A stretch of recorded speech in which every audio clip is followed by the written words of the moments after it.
Greetings, everybody, from Segra Field in Leesburg, Virginia. Week 10 begins here in the USL Championship as Loudoun United take on El Paso Locomotive on ESPN+.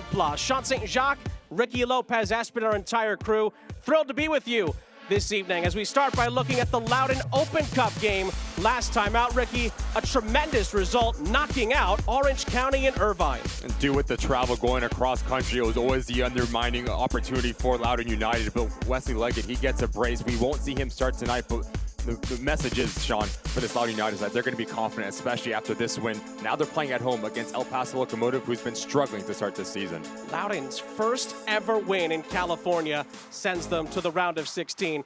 Betfred provides you with our players to watch tonight. Zach Ryan leads the hosts in goals this season. And he's going to say hi. He's going to occupy the center back. 3 goals, 1 assist on the season. I do think one of the underrated parts of his game is bringing players into this game. He can pop it in. He can run the channel. He can combine. Zach Ryan, how clinical can he be today? Because he can be a game changer for this home side.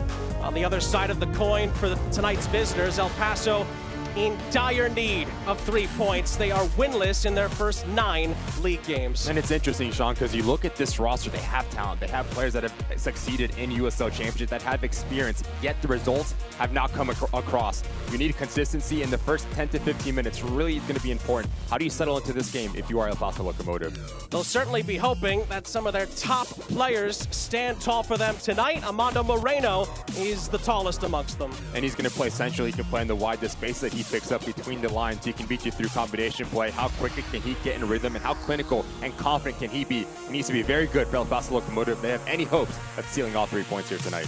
Well, we're still in the early months of the USL Championship, but the desperation levels for points are high. Loudoun and El Paso both need a victory tonight to get themselves back on track in the league. The kickoff from Virginia is just around the corner.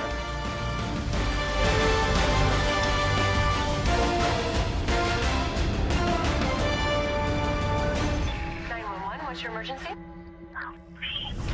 Sheriff's office is reopening an investigation. This story was odd. Who returns without the love of his life and doesn't say a word? The paranoia took off like a tsunami. People became more and more obsessed with the case. This house should be burned! That was when the chase began. As we're running, I heard gunshots. People are still trying to mentally process how all of this could have happened. Crime Nation, Tuesday at 8 on DCW 50. This is business today. Fast, unpredictable, always changing. Shifting trends and technologies are pushing aside old rules. The unexpected is the new normal. At Segra, we'll help you navigate a complex future with state-of-the-art voice, internet, and data protection solutions. We know you have dreams, and we see your potential. Segra, freedom to grow. Gas prices got you fuming? No need to get heated. Save time and money with Metro. Ride, save, explore. Metro. Make your trip monumental. Sightsee through DC without overspending on gas and ride shares. Experience DC the local way. Ride, save, explore. Metro. Rising up like lightning. Won't give up, nothing can keep me down. Fire it up, I'm fighting. Won't give up, I'm gonna hold my ground.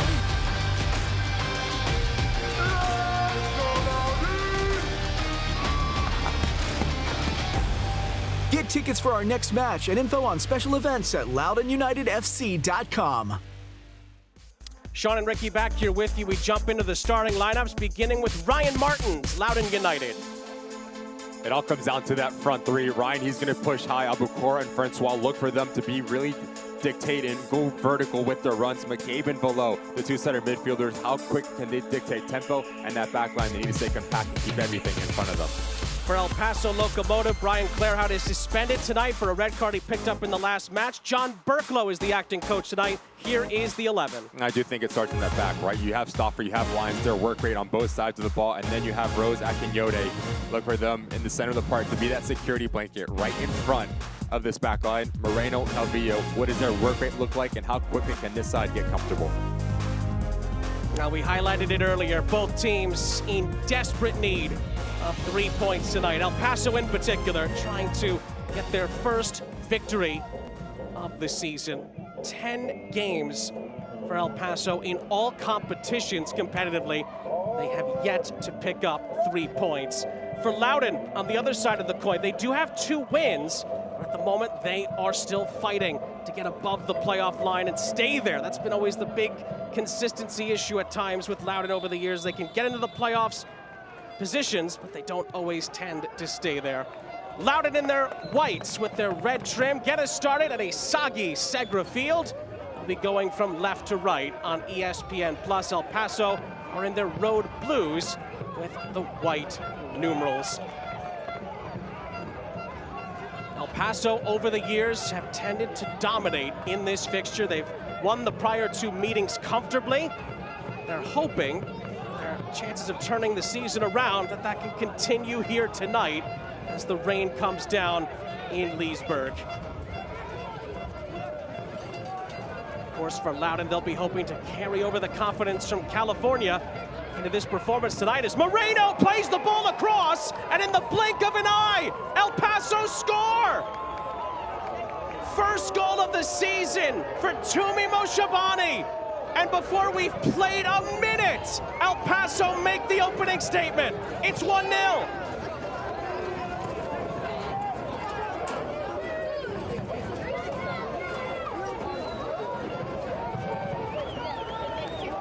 Going to do a world of good for this side and their confidence. You change your point of attack, and then it's a movement for Moreno. This touch right here, as Skundrich just steps up, and then it's a composure to pick his head up and find this run. Moshabani, you run across that first post. It's so instinctual. Any sort of touch, he just helps it onto that far post. Just look at that picture. Everyone in a white jersey on their heels, and you see what it means to this side. Fantastic start here on the road. Did they ever need that? El Paso Locomotive.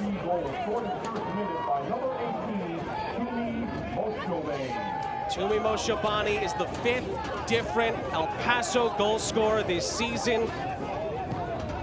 It's also worth mentioning that coming into the game tonight, El Paso were the joint lowest goal scorers in the USL Championship. Just 6 goals in the league. Coming into tonight, they've addressed 2 of those big question marks before a minute has been played.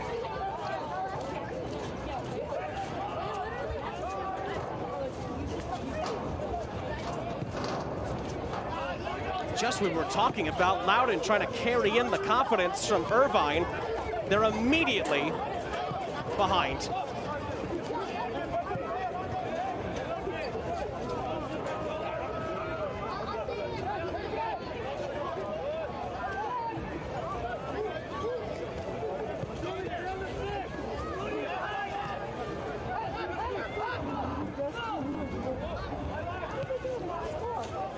Well, the last time these 2 met, go back to May 13th of 2023, almost exactly a year ago to the day. El Paso won at home by a 0-0 over Loudoun.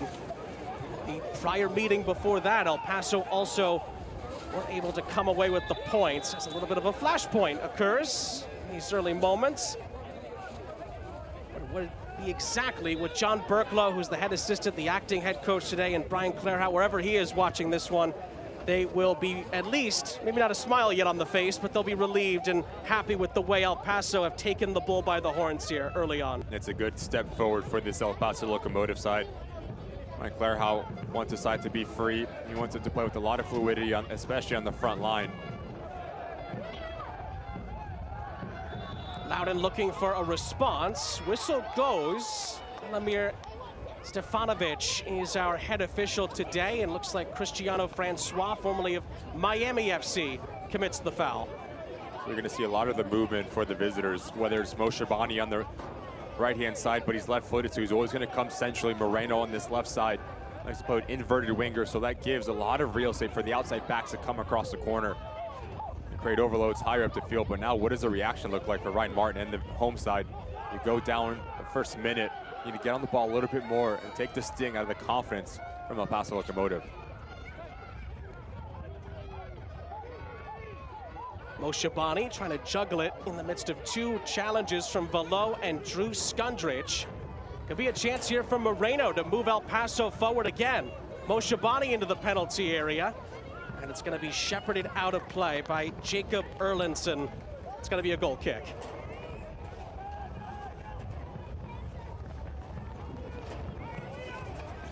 Of course, the next step for El Paso, as Brian Clarehout in earlier weeks this season has talked about the ability to play with a lead.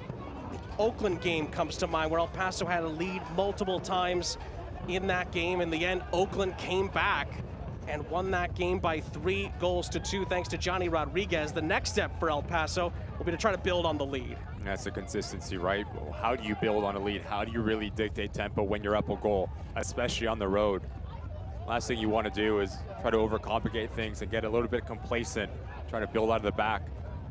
6 minutes in, the work rate from Dylan has been a pinpoint, a focal point to play off of here for the side from Texas. Loudoun looking for a reply.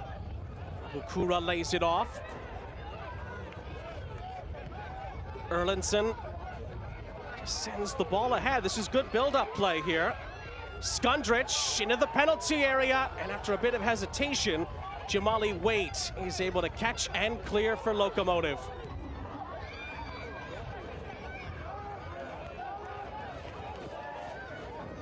Jamali Waite, formerly of the Pittsburgh Riverhounds, and of course is a Jamaican senior international for his country.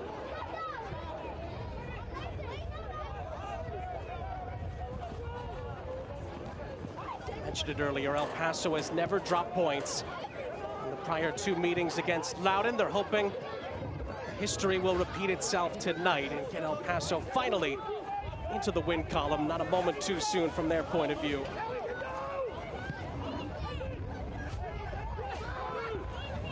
Paso look to have that fight, that fire. Moreno plays it up ahead. Valo steps in nicely.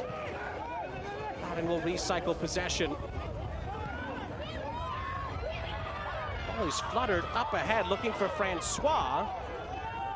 Jamali Waite has a couple of outlets available. Alfaro is to get away from a challenge. And finally, Waite takes out his pitching wedge and clears.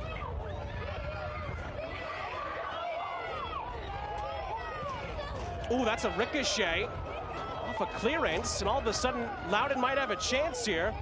Abukura, cross is deflected, and it's gonna go out for a corner out of almost nothing there for Loudoun United.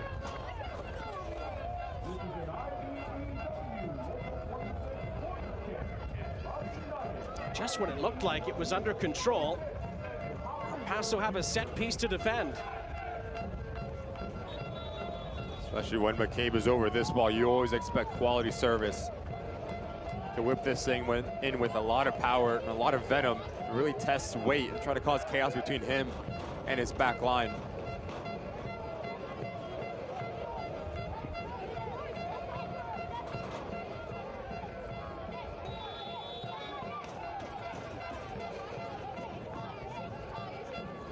McCabe surveys the scene inside the penalty area. Oh, and he played a pretty good ball in as well, and Jacob Erlandson just needed an extra step on his ladder in order to get his head on it.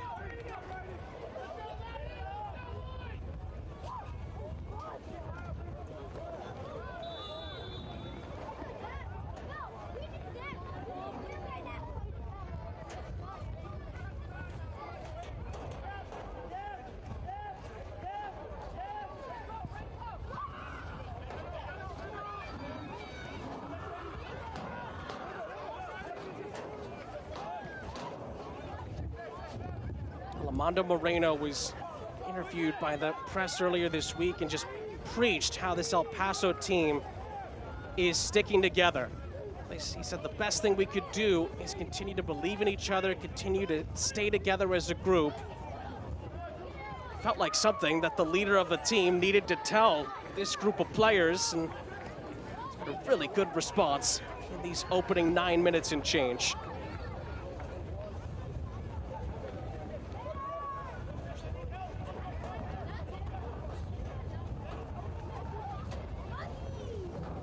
Just tells you the mentality from this El Paso side, pressing high, trying to force turnovers higher up the field. On their side of that, if you are Loudoun United, how clean can you be?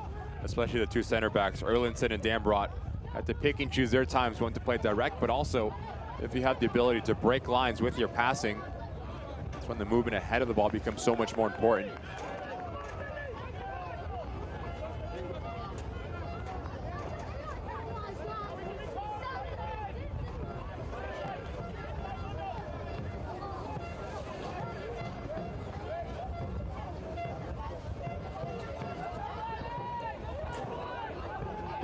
Dambrot plays it centrally. The former Miami man, Florian Valo, onto this near side for Drew Skundrich. And in the end, it's shepherded out for an El Paso throw.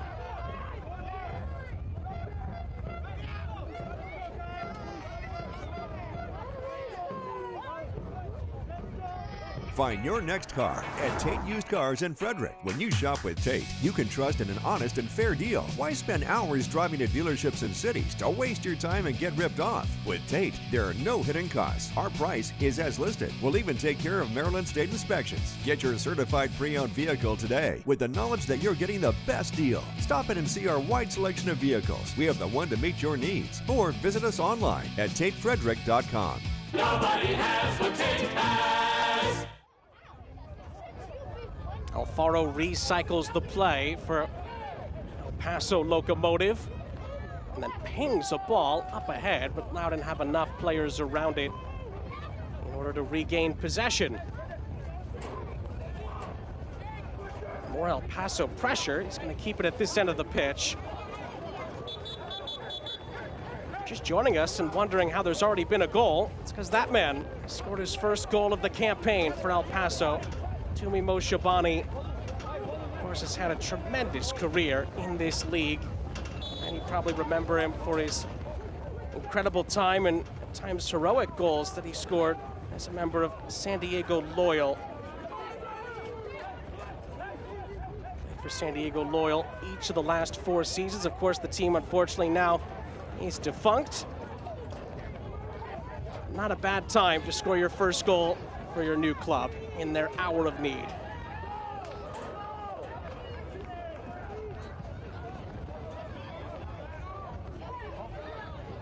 Of course, before that, Shabani was playing for Lansing Ignite in USL League One. He's one of those players that's really moved their way up the system.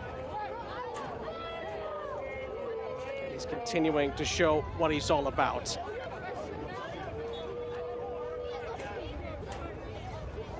It's continuing to rain, rather sideways, literally, here in Leesburg.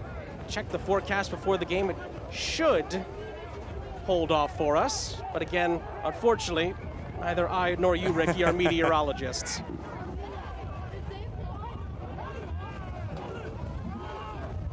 Here is Lucas Stauffer. Plays in Moreno. Got the assist on the goal and is chopped down here for a Locomotive free kick. It's been a really good start here for the Locomotive. Seem very comfortable in their structure, especially with Moreno. He's staying high and wide, putting a lot of pressure on the outside backs, whether it's Skundrich, whether it is Bidwell, that has to come down and do his defensive duties just a little bit late there. Moreno makes the most of it. It's a nice little relationship forming on this near side between Lucas Stauffer and Moreno. Moshabani bends it into the penalty area. You can see exactly what he was trying to do, but it looks like there's a foul on the edge of the 18-yard box, and it's a Loudoun free kick.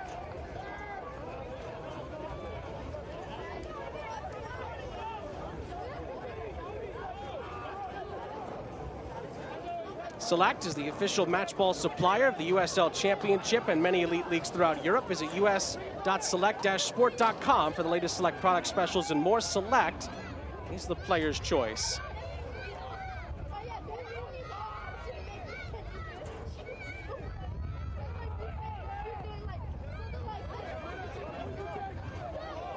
Lovely take by Moshabani. Chopping it infield. Maybe some confidence starting to grow amongst the Locomotive group here. You just see this Locomotive side building in a 3-back system.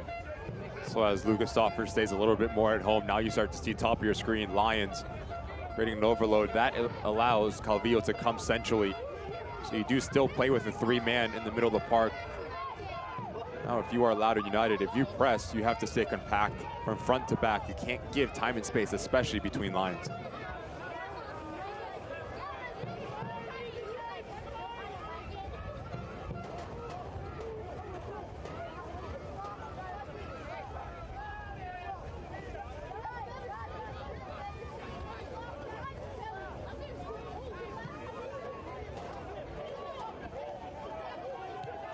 We had a chance to catch up with Ryan Martin earlier this week, and one of the things he did talk about are moments like this, trying to get more chances, take more risks. He said at times, even in the Open Cup game, the service wasn't up to snuff at times for his group. He even went a little bit further. He said we need better runs into the box in order to score goals. So we will see if this could be an opportunity here, as it's going to be an IBEW Local 26 corner. IBEW Local 26, empower your future.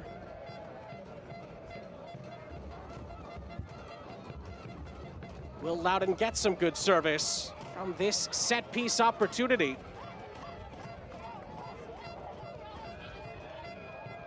In the end, the answer to that is no, it's out of play. Especially with these weather conditions, Sean, set pieces become so much more important. So much mistakes can happen, slippage, rebounds, whatever it may be. Focus a little bit more if you are Loudoun United. It's 2 corner kicks that have gone to the wayside.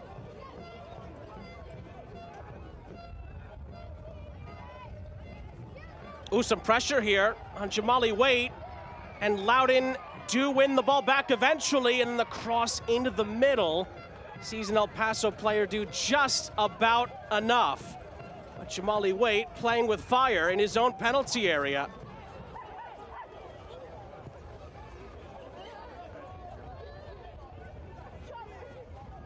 Couple inches here or there, and it could have been a Loudoun tap-in.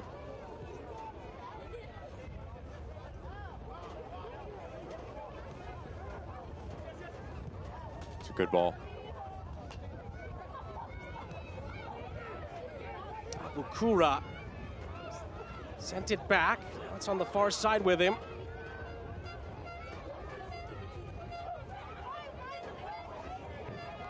This is what El Paso over the years can do very, very well. Their defensive shape can really keep teams from playing through them. On this occasion, it does lead to the concession of a free kick. Ball is chopped into the penalty area, but too far in front of the appreciative Drew Skundrich. Good opportunity here for Loudoun. Just watch as they press in numbers. Wade just tries to overcomplicate it and puts a hospital ball into Rose. And give credit to the midfielder for the Locomotive. Gets up extremely quick and denies a goal-scoring opportunity, but that's exactly what we're talking about. If you are a Paso Locomotive, you cannot try to overcomplicate things and get complacent. Any sort of danger, you relieves that pressure, you gain some real estate higher up the field. I'm not sure what that discussion was about. Jamali Waite moved the ball.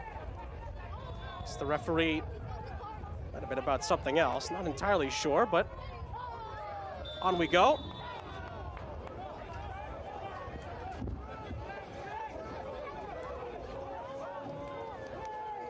Be another Loudoun free kick.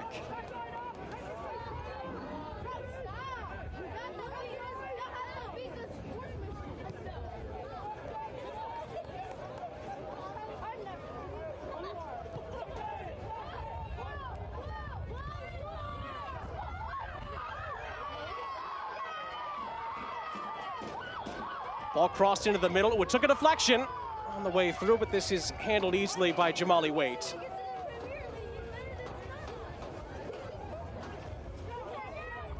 Vidois and company are trying to use these flanks to create opportunities for Loudoun. To be fair, El Paso haven't had much of a sniff after they scored the opening goal, but they've been tough for Loudoun to play through. I think that's what John Burklow and Brian Clarehout will be happiest with. Again, haven't played 20 minutes yet, but good early signs. It's also taken about 20 minutes for the home side just to settle into this game. Really get on the ball a little bit more and just watch the movement between Velo and McCabe as one stays at that single pivot. Now that gives a freedom for the other one to fill in the gaps higher. Been very impressed with Ambron Erlinson as well. Could this be a chance here for Loudoun? It's a loose touch as it was played up ahead. El Paso all over it. Moshabani tries to run on the end of it, but there was a foul just before that. We'll see Loudoun regain possession, despite the protest coming in from Justin Dillon, who committed the foul. And Stanrod is asking for an extension of the elbow area from Dillon. We'll take a look at it here. Not much in that. It's in my opinion. Yes, he makes himself bigger. No ill will from the striker from the Locomotive. Erlinson and Stanrod just show you how composed they are on the ball as center backs. The ability to break lines with their passes is a value for Ryan Martin and company. Good step by Boluak and Yode to get El Paso back on the ball. Rose just tried to slide it up ahead. In the end, Calvio couldn't control. Moreno keeps it in, but Loudoun have it back.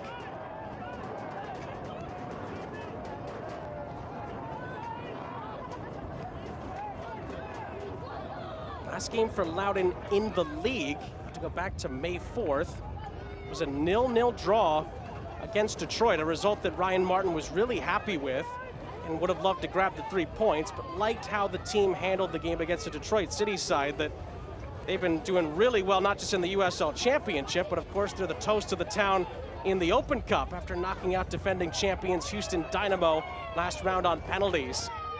Sabukura tries to find some space inside the penalty area. He's closed down. Loudoun looked to follow it up. Dambrot on the far side. It's bent into the middle. Cleared away by Brandon Craig and out for a throw. Probably been the best action from Loudoun. It's a third man running from Abukura. Outside in off the shoulder. Once again, it's just a composure on the ball for this Loudoun side. The ability to have players moving to create little triangles and really test and challenge the shape of El Paso Locomotive. Ryan Martin has to be very pleased with the reaction after going down an early goal here. Near side, Skundrich. Closed down by Moreno.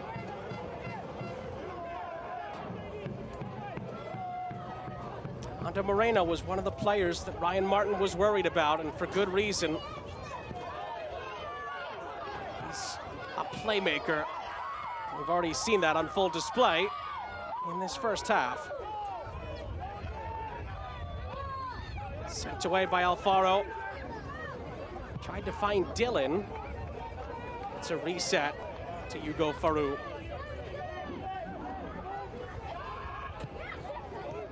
That's a giveaway. Akinyode for Moreno. This could be another chance here for El Paso. Played into the penalty area, but too far out in front of Justin Dillon.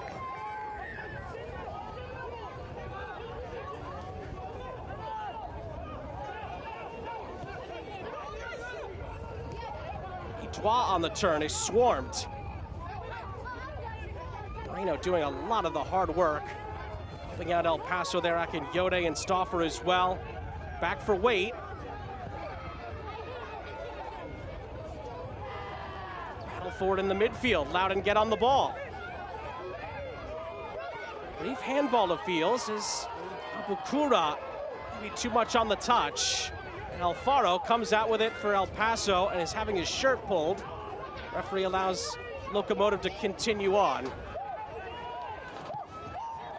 Craig up ahead for Moshabani.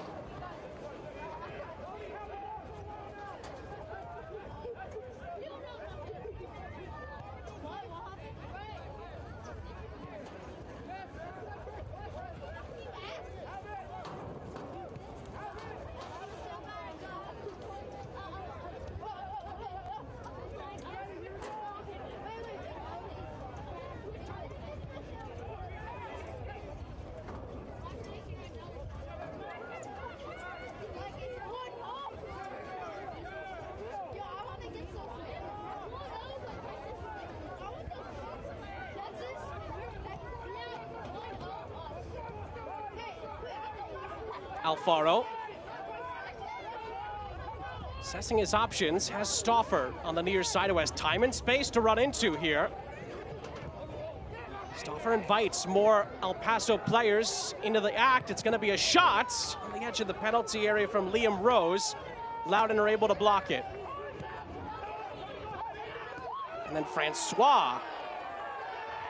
It's going to be a throw-in, I believe, here. Francois and Loudoun thinking it should have been more than that. Should be a reminder that it is a slick surface here at Segra Field. Far comes in extremely aggressive. But the initial contact is on the ball. It's a clean challenge in the end. But there is arguments on the bench from Loudoun. It's the studs that are exposed. The left leg almost gets him in trouble.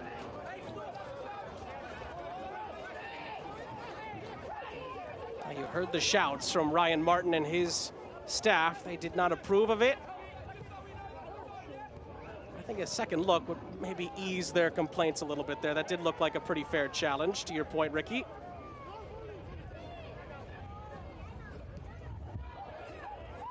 Now then, here's Francois. Valo. Those are moments out. If you're below, you have to open up your hips and receive that ball so you can go out the other way, because look at the acres of space that Awua had. They'll change the point of attack because this El Paso Locomotive side, they become very narrow when they defend. There's a lot of space in the wide parts of the field. The ball is sent ahead for Francois, who is in a good position, but not quite able to control it. The USL on the CBS networks continues in May. It's Detroit City FC taking on the defending championship title winners, Phoenix Rising, tomorrow, May 11th at 5 p.m. Eastern on CBS Sports Network.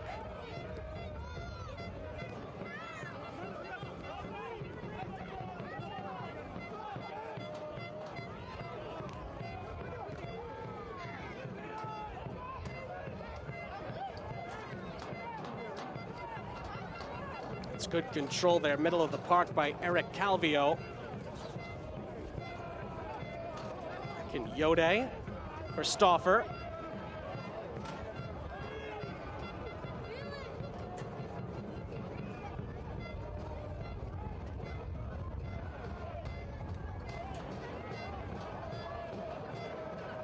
Getting that goal early, so important for El Paso, who've been shut out in 5 of their last 9 games in the league. So to get that out of the way inside of a minute must be a gigantic confidence boost, and we've seen that kind of go through the team at times in the first half.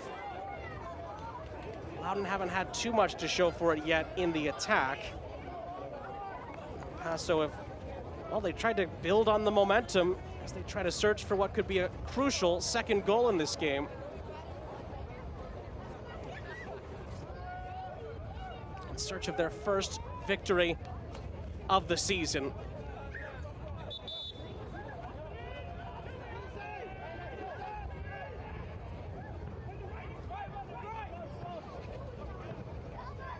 Former Colorado Springs Switchbacks man, Drew Skundrich.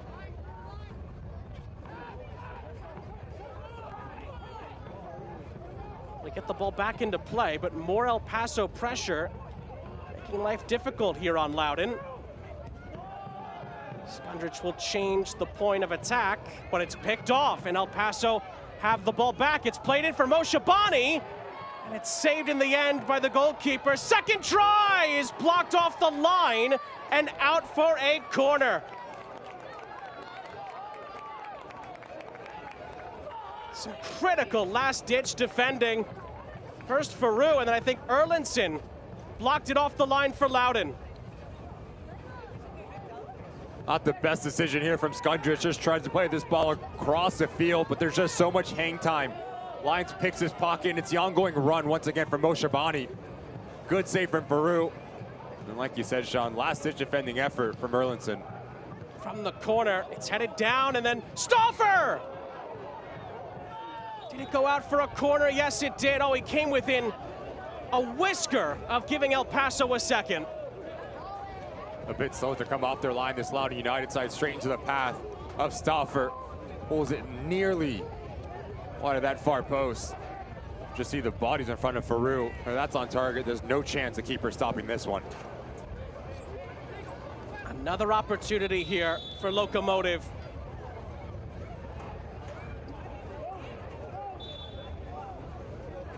Try again from a set piece. Ball is fizzed in. Oh, it was ricocheted towards the goalkeeper. Farouk parried it. And then there's a foul on the back end, allowing Loudoun to reset and alleviate the pressure. Near post run. I do think it's Calvillo that gets the last touch on it. That's a nightmare for a goalkeeper. Any sort of deflection with the body coming on. Big time save from Farouk. Pushes it up and away from danger. Another giveaway. And then a challenge comes in. Velo commits the foul. It's a free kick. Akinyode, he's in some discomfort. And El Paso surrounded the referee in anticipation of a possible booking. Well, both teams have had a few words about that topic in this first half, but at the moment, it doesn't appear that Florian Velo is going to be booked for the challenge.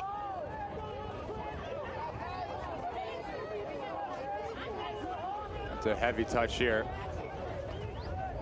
I'll tell you what, Francois comes in really late. It's the right leg that comes and just stomps on Akinyode. And do you think he's very lucky not to see a card? Two former teammates. There's no ill weather, just poor timing from that man's part. But yet, he should still be on a booking.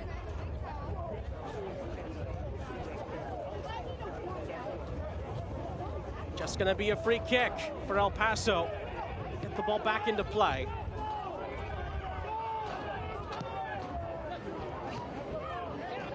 Just a sign of that desperation. Maybe also the slick surface both teams are gonna have to contend with. Yeah, pass too quick there from Moshabani. It's picked off, and then that's a late challenge that comes in. Now Ryan Martin's group not happy. And we do see the yellow come out. It's going to be presented to Miles Lyons.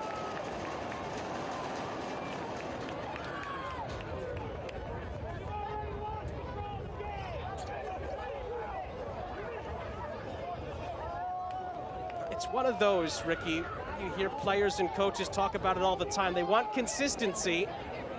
This time the referee finally goes to his pocket. And it's a foul, no question about it. He comes in late. Yes, it's a yellow card, but like you said, Sean, it's consistency. How is this one a yellow card and Francois is not a yellow card? Little things like that really drive organizations crazy and frustrated players on the field. But now, as Lyons picks up a yellow card, the right back for the Locomotive, a big test in terms of his discipline for the remainder of this match. Ooh, that's a short pass for a moment. Back to the goalkeeper, Farouk. Just got it away. A couple of goalkeeping adventures in this first half for both sides. Neither have been punished. Kura goes down as if he was potentially hit in the face. On we play. I don't know if the referee didn't buy it or didn't see it. On we go.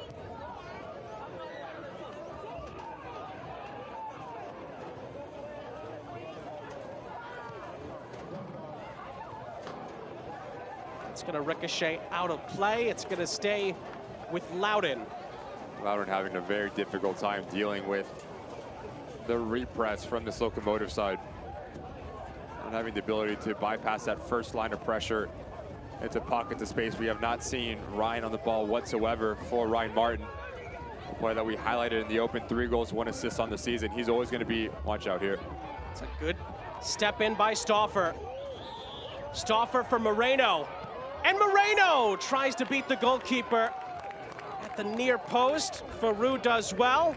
It's out for a corner. It's a good read here from Stauffer, and then this little hesitation opens up the lane for Moreno.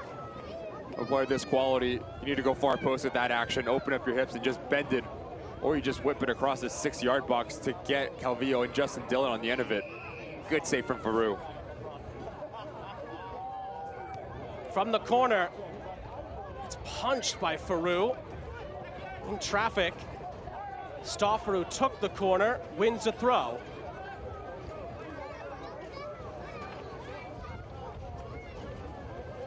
Second time now that we've seen the Locomotive really pick off a pass that's being horizontal and always get a goal-scoring opportunity on it.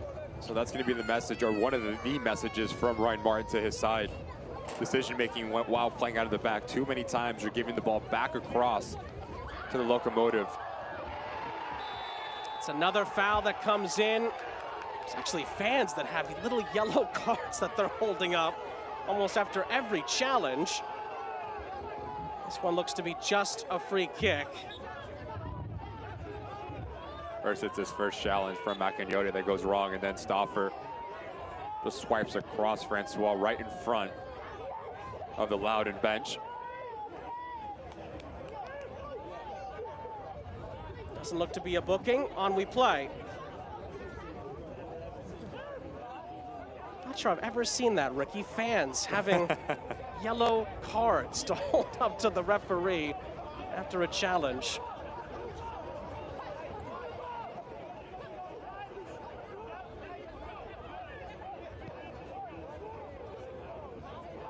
Helping to do Ryan Martin and his staff's job for them.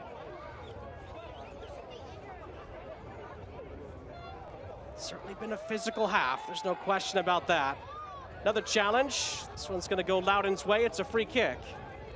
Bukura brought down, and that's the player for El Paso right now that has to be careful. Miles Lyons still on that yellow card. As you can see there, the big difference in the half. There's been 7 total shots for El Paso. 5 of those have been on target, by the way. No shots for Loudoun. That could change here. Chance for Francois to get on the end of this. Francois crossed into the middle. It's volleyed. And it's volleyed over the top by Abukura. That should likely go down as Loudoun's first shot of the game. Tonight, shots are brought to you by Smoothie King in the DMV. We'll tell you more on that in a second. Good action once again from Francois. He's been the most active player for Loudoun. Just the ability to run in behind and stretch his back line. Good pick out, but a really difficult technique for Abukura. Traffic oncoming to let this thing get down and put it on target. And again, presented by Smoothie King. All shots for Loudoun tonight. Smoothie King in the DMV. Try the new Dude Perfect smoothie at Smoothie King, packed with real fruit, vanilla protein, kiwi apple juice, frozen yogurt, blue ciprulina, and turbinado. Get yours now only at Smoothie King.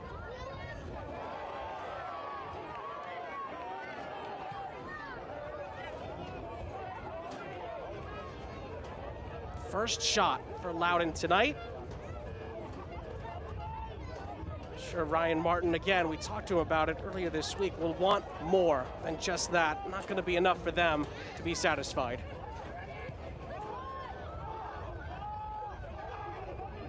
Just haven't found a real solution to play between lines. It's either direct or it's around the corner.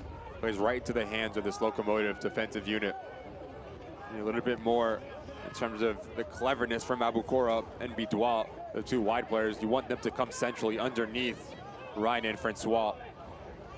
That's when you cause a little bit of confusion between the Locomotive players. Does Akinyote or Rose, do they drop? Alfaro or Craig, do they step? But everything has been in front of those 2 players. It makes life very easy.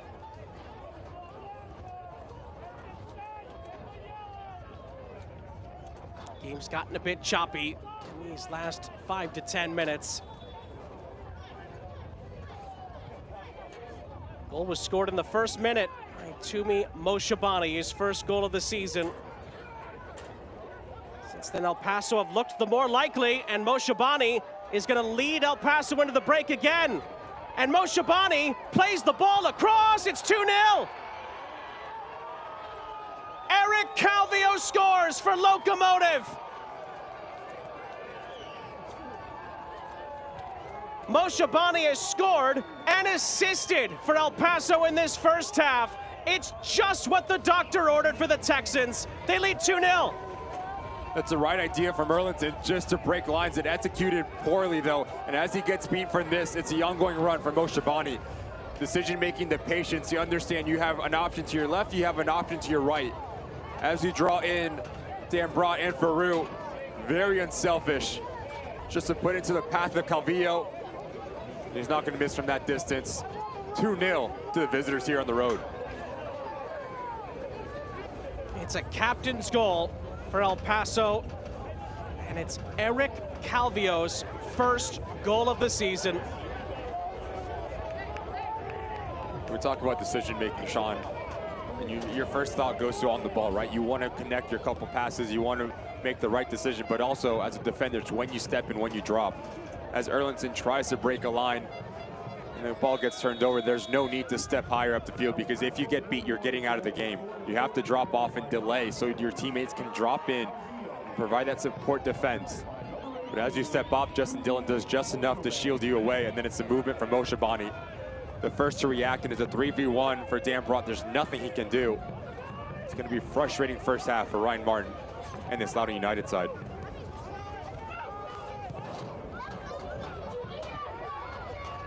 Still time in the half for Loudoun to find a response. Francois gets past the challenge, I should say. Threads the ball into the middle. Locomotive have enough numbers behind it.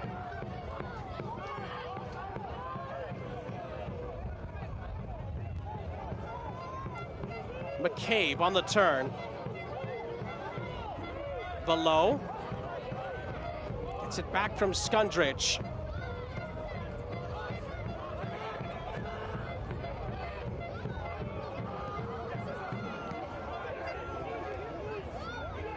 Below again. Can Loudoun find a spark at the end of the half?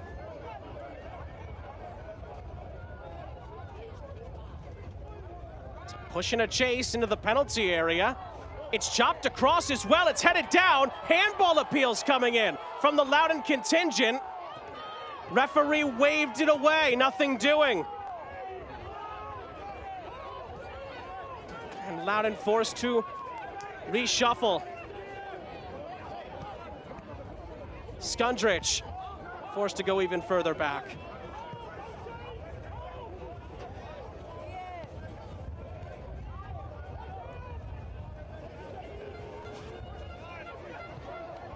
Here comes Loudoun again. That's a wonderful ball. And it's played across as well. And somehow it doesn't go in. Jamali Waite keeps Loudoun out somehow. Take a look at this last action. Nice little strength shown by Aua, and then it's a composure, the decision-making to off this ball back. But watch the left arm of Moreno. It's a handball. The ball's away from his body. Makes himself bigger. Paso Locomotive get away with one.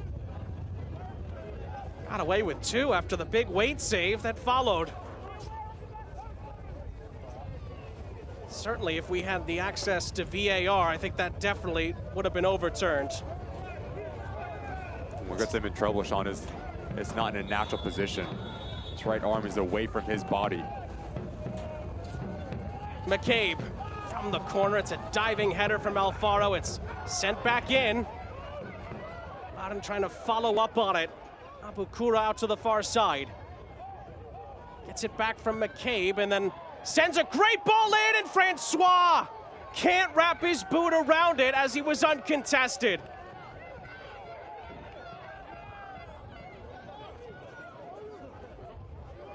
It's a third consecutive close call. Fantastic ball from Abukura, but if you are Cristiano Francois, you need to head this thing 3 yards out, just run onto it, get any sort of touch on it, it's a goal.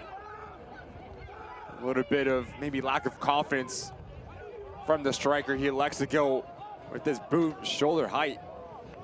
That's one that you're going to watch back on film and just say, you need to go and tackle this thing. Forehead through the center of the ball.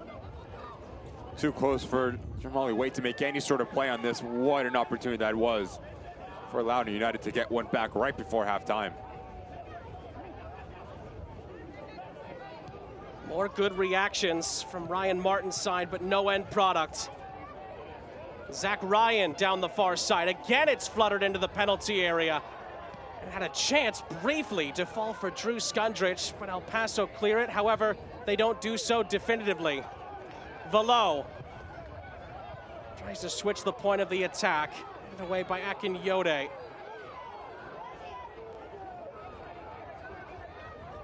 Dambrot just about keeping the possession alive. McCabe on the turn. Skundrich helping out. Francois as we jump into 2 added minutes at the end of the half.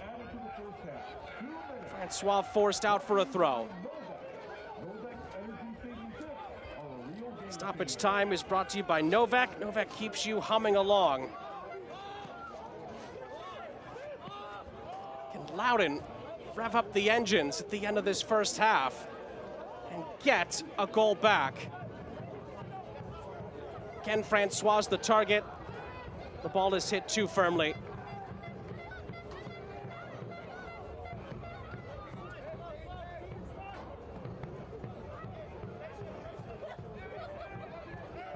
Paso literally and figuratively trying to weather this late first half storm.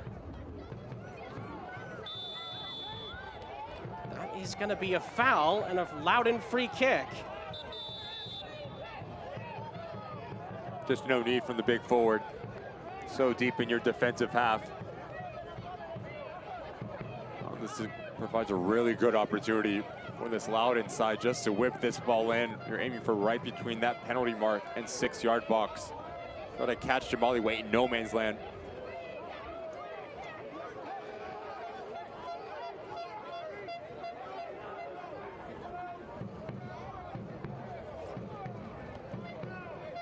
McCabe will line this up for Loudoun.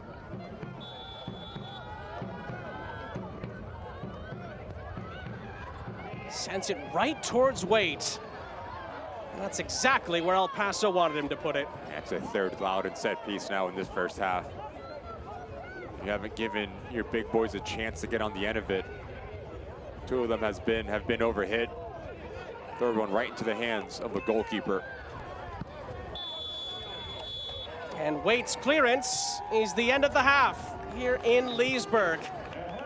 Couldn't have gone much better for El Paso Locomotive. A first-minute goal from Moshabani, and then his assist for Calvio have El Paso on their way to their potential first win in the league this season. But there's still a big 45 minutes to go, and Loudoun came very close to getting back into it at the end of the first half. We'll take a break. Halftime is coming up next with El Paso on top here in Virginia. They lead by 2-0. DC News Now is worth watching. Thanks for joining us for DC News Now at 10. Super serving the DMV. Reporting in Northern Virginia. Lebanon Bowie. In Upper Marlboro. Forecasting each region of the DMV. Region by region. Responsive and ready for breaking news no matter the location. To show you exactly how all of this went down. We get there faster. Reporting in Greenbelt, Maryland. We cover more ground. From Hagerstown. Super serving the DMV. Watch DC News Now tonight at 10 on DCW 50. It's worth watching. This is business today. Fast, unpredictable, always changing. Shifting trends and technologies are pushing aside old rules. The unexpected is the new normal. At Segra, we'll help you navigate a complex future with state-of-the-art voice, internet, and data protection solutions. We know you have dreams, and we see your potential. Segra, freedom to grow.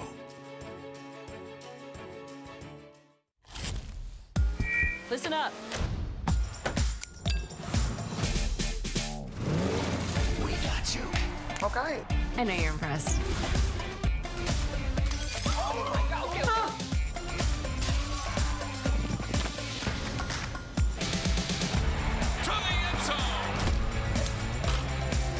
That is absolutely amazing. Sorry, Mom. We got you. Got you. We got you. We got you. Let's go! Betfred's been taking bets for 55 years. We're so good at it, our staff thought they could still play the beautiful game. They were wrong. Fred's doubling and tripling the price when your first goal scorer drops 2 or 3 goals. And with Fred, every 10th bet is on us. We'll stick to taking bets. Because nobody does bonuses like Betfred. More bonuses, more bets. Betfred. Back here at Segra Field, it is El Paso 2. It is Loudoun 0 here on ESPN+. Big 45 minutes still to come, but beforehand, we get a chance to look at Nick Marcanic and his tremendous start to this USL Championship season.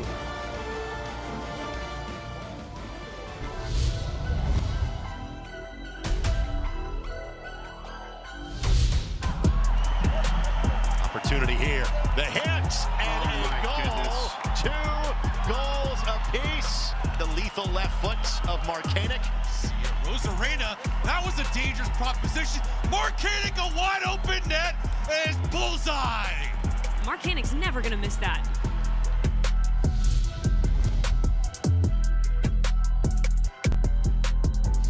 So far this year, Torres, right side looking for more, a wide open net, and it's gonna be 5-0. Nick Marcanic again, he's got 4.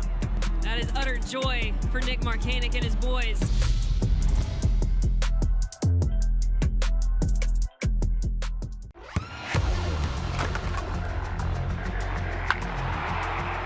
We all have goals. But let's be honest. Most of us aren't going to be professional athletes. But if your goal is to finish your degree, we can help. Come to a university that puts your goals first. Bellevue University, your partner in finishing goals. The best nights start with Jägermeister. Made with 56 botanicals. Always served ice cold. Take a miracle to come back from this. Heartbreaking end to the season. But what's this? For the moments when anticipation Clock's counting down. 5 seconds. 3, 2. becomes celebration. Jägermeister. Meister the moment. They're hungry for the women's game. They want to see women's soccer. They want to play women's soccer, and that's what we're building at the USL. You can see it in my eyes, only want the best. Everybody never lie, won't settle for less. Got me looking to the sky, got me feeling blessed. Got this fire burning up inside of my chest. Burning up inside of my chest. Got this fire burning up inside of my chest. Pain doesn't care who you are or why you hurt, but pain can be mastered if you know the way. Fight back with Tiger Balm's legendary herbal power. Trusted for over 100 years, our proven blend of camphor, menthol, and essential oils tames pain with the strength and speed of the tiger, so that you can rise above pain and get back to living. This is the way of the tiger. DC News Now is only getting bigger. We're taking over the DMV with a regional approach to news that fits your needs better than anyone else. With multi-state traffic patterns, we're giving you a narration that really helps you get around. Giving you a larger scope of the area so you're better informed of incoming weather. Because if it's raining in Chantilly, it's probably not raining in Bethesda. Yet. DC News Now. The station in the know. In the community. And covering more ground than anyone in the DMV. Sean St. Jacques, Ricky Lopez, Espen back here with you at the break. It is El Paso leading Loudoun here in Virginia by 2-0 at the break. Second half coming up in just a moment, but first we take a look around the USL Championship, and of course everyone's been talking about the wild round of 32 in the Lamar Hunt US Open Cup. The round of 16 will take place from May 21st to May 22nd. Of course, Ricky, in the USL Championship circles in particular, the Charleston Battery have been the pace setters, led by Ben Pierman and Nick Marcanic. And why not, right? Because Marcanic has scored every single goal in the book. He's been fantastic. The player of the year thus far. And Ben Pierman, talk about what a job he's done since taking over the reins at Charleston Battery. Trying to, of course, go one step further this season and win the USL Championship. They have, of course, a big US Open Cup tie on Tuesday, the 21st of May, against Atlanta United of Major League Soccer. Sac Republic Also with a big home game, Loudoun still in the Open Cup. They go to play LAFC. And the schedule makers were not nicer. Ryan Martin first into Orange County. Now you're going to LA and facing that MLS opposition. Charleston Battery and Atlanta United. That one's going to be very interesting. Tulsa have to go to Sporting KC. The Rowdies hosting FC Dallas is a juicy one. Phoenix goes to Tukwila to play Seattle. And then it's an all USL Championship tie between Detroit and Indy. We're excited to see how all these play out. Yeah, you're looking at that Tampa Bay Rowdies as they're hosting FC Dallas. FC Dallas struggling in MLS. Tampa Bay Rowdies, you know how good they are at outlaying. They'll be playing Birmingham this weekend as well, of course. It's a really good schedule around the USL Championship. Open Cup rematch between Tulsa and Pittsburgh. Oakland will go to the Lab to take on New Mexico, and then Monterey Bay will look to bounce back against Memphis. We will step aside. First half highlights and stats are coming up, followed by the second half kick between Loudoun and El Paso. Coming up next.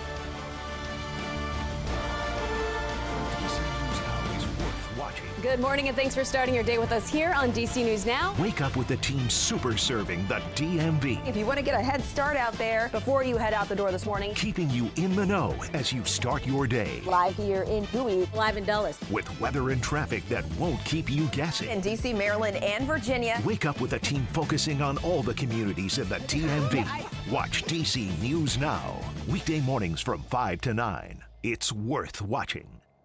Isn't it nice when your everyday life hums along exactly as you expected? With reliable power from Novec, it does. Customers enjoy a 99.99% reliability rating, online and traditional payment methods, as well as 24/7 service. Getting electricity from Novec may be the most unexciting part of your life, and that's okay. Keep humming along with reliable power from Novec.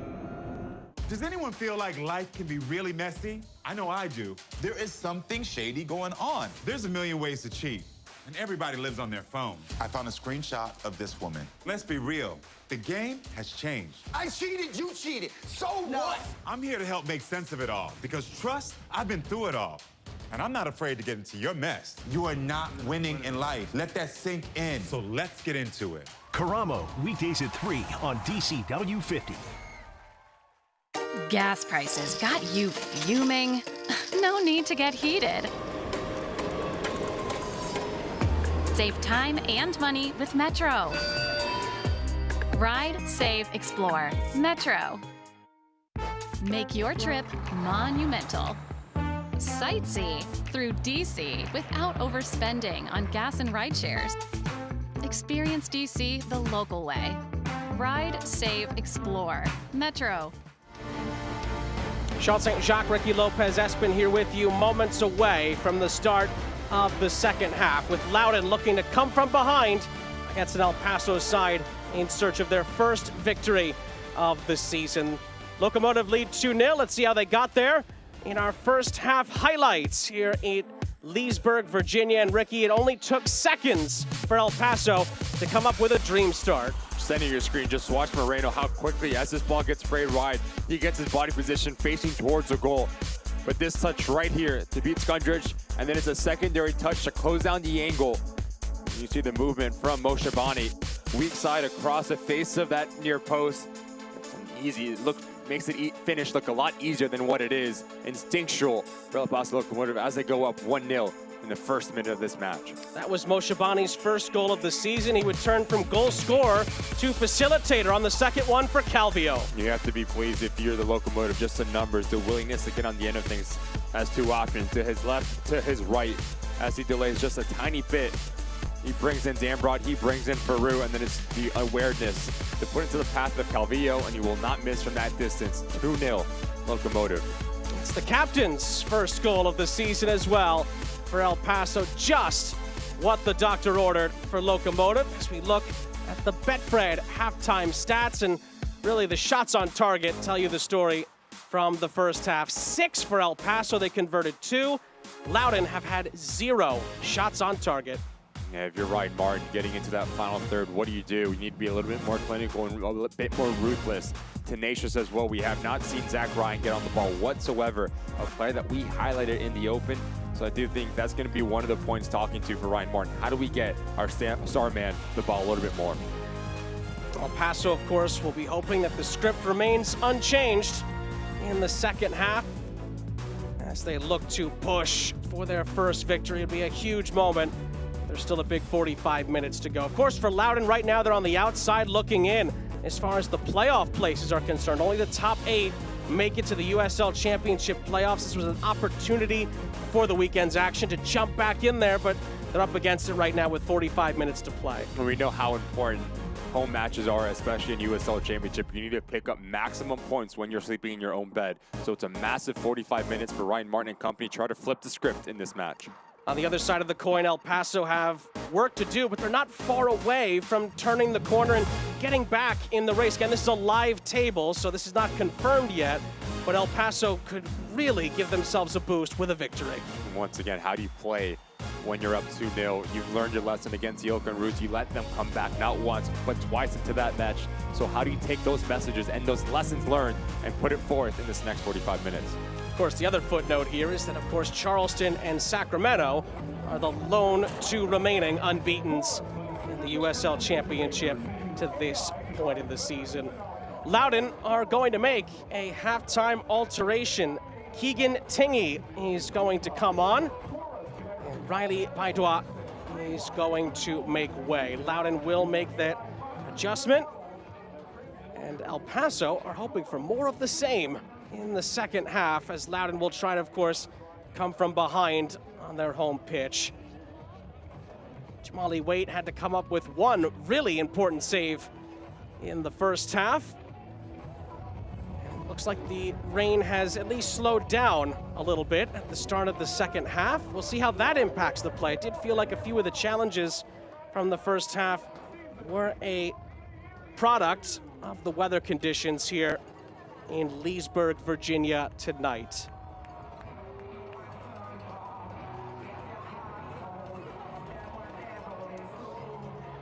Of course, the other thing that El Paso would love to get their first of tonight is a clean sheet. They haven't kept one to this point in the season. Only El Paso and Oakland are the 2 teams remaining in the USL Championship to have 0 clean sheets to this point. They'd love nothing more, El Paso, than to check off both of those boxes tonight. A win and a clean sheet would be just a perfect foundation for them to build towards a rebound in this early part of the season. El Paso will be going from left to right here in Virginia at the start of the second half, leading by 2-0. Tumi Moshabani's been a huge factor. He has a goal and an assist. Eric Calvillo scored the second goal. Both goals are scored by first-time goal scorers in this campaign. And it's up to Loudoun to see if they can come back into it, or will El Paso slam the door shut.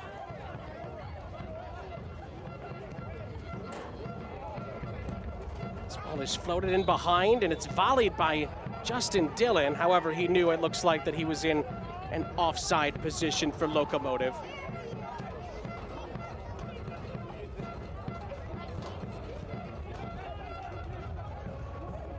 Paso are a perfect 2 wins out of 2 in the prior meetings against Loudoun, hoping history continues to shine upon them in this second half as they win the ball back here with Dillon.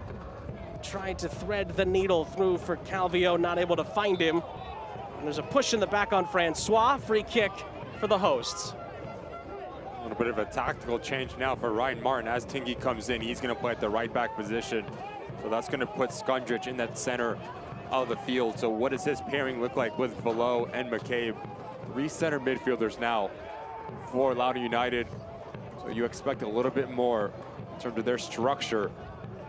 And also those players higher up the field, like an Abukora, Francois, and Ryan, to go and search the game a little bit more. Ryan Martin talked to us about Drew Skundrich earlier this week and just said how impressed he's been with the fact that he's played a ton of positions for Loudoun this season. He's been impressive everywhere he's played. Talk about versatility as well, and that change you just talked about formationally, Ricky, highlights how good Drew Skundrich has been in multiple roles. As it's going to be a chance here for Loudoun to get back into it. The cross from Awua is blocked. Velo lets one fly, parried by Waite. Abukura looks to pick up the pieces. More pressure, and Loudoun forced it out for a corner after a ripper from Velo. Good action to start the second half for Loudoun United. It's the underlapping run from Awua. But if you are one of the attacking players, you need to slash across that near post. Florin Velo just tattoos this thing. You just see the movement on it, really throws off Waite. Doesn't know much about it.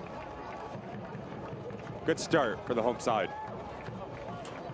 It's another IBEW local 26 corner. Tried to find Erlandson, who was arriving into the penalty area. McCabe not able to get it to him. Awua right back in. It's chested down. Francois blocked. And then the rebound attempt is slashed wide from Abukura. So far wide, and it's out for a throw.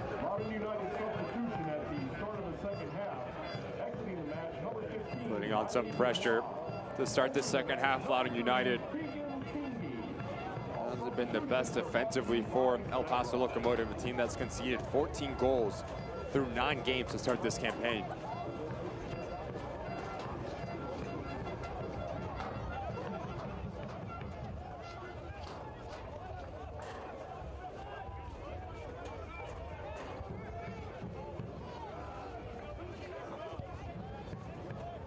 Erlandson up ahead. It's poked forward towards Francois. Francois now with 2 on him, trying to turn. Tingy helping out.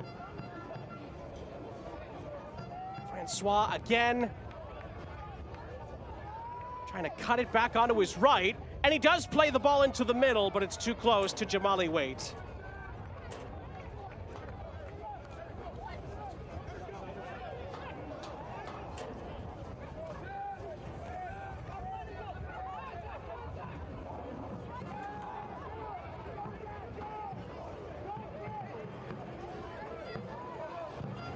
Alfaro gives the ball away.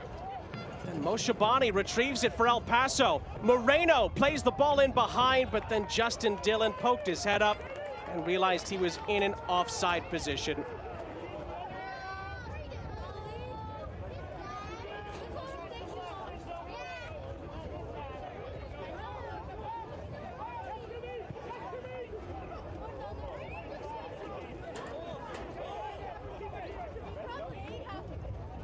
Again, for those just tuning in, Brian Clairhout not on the touchline tonight. El Paso sent off the loss against the Switchbacks last time out. That was, by the way, the first time ever El Paso lost at Widener Field. They were unbeaten in 7 prior trips to Colorado Springs. Last time that Brian Clairhout was red carded in a game, to go back to last season, a 4-0 loss to Miami.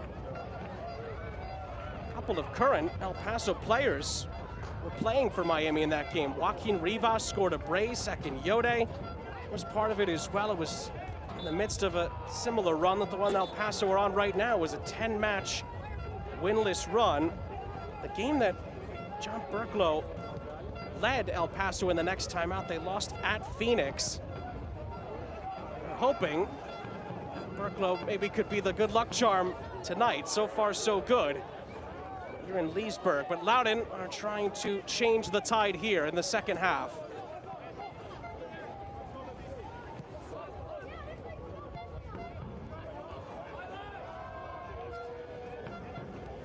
Erlandson plays it ahead. Decisive ball to McCabe, who finds Francois. Francois harried. It's going to stay with Loudoun. It's going to be a throw.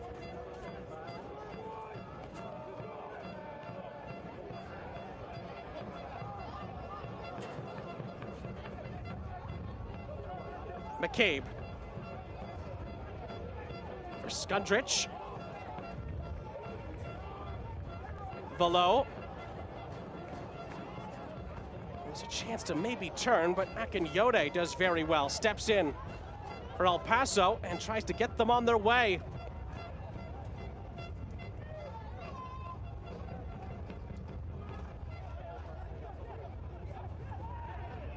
coming together there in the middle of the park. Rose wins a free kick.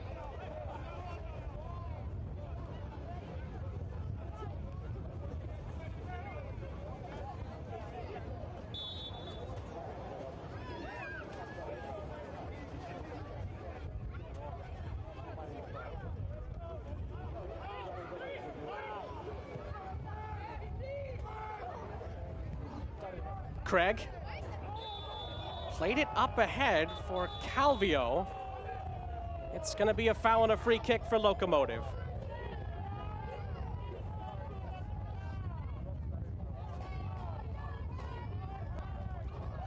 It's been a really special player for the Locomotive. You can play in the center of the park, but also being asked to play in the wide areas as well. Very clever. As Awuah gets a bit overzealous, any sort of contact, Calvillo goes down and draws a really dangerous set piece for his side here. Chance here for El Paso to really put their stamp on the match. Stauffer bends the ball in. That was a critical header in the middle of the penalty area that sees Velo to spring Loudoun on the break. It was a push from Francois. Rose has it for El Paso. It's cleared before Moshabani could get back onto it.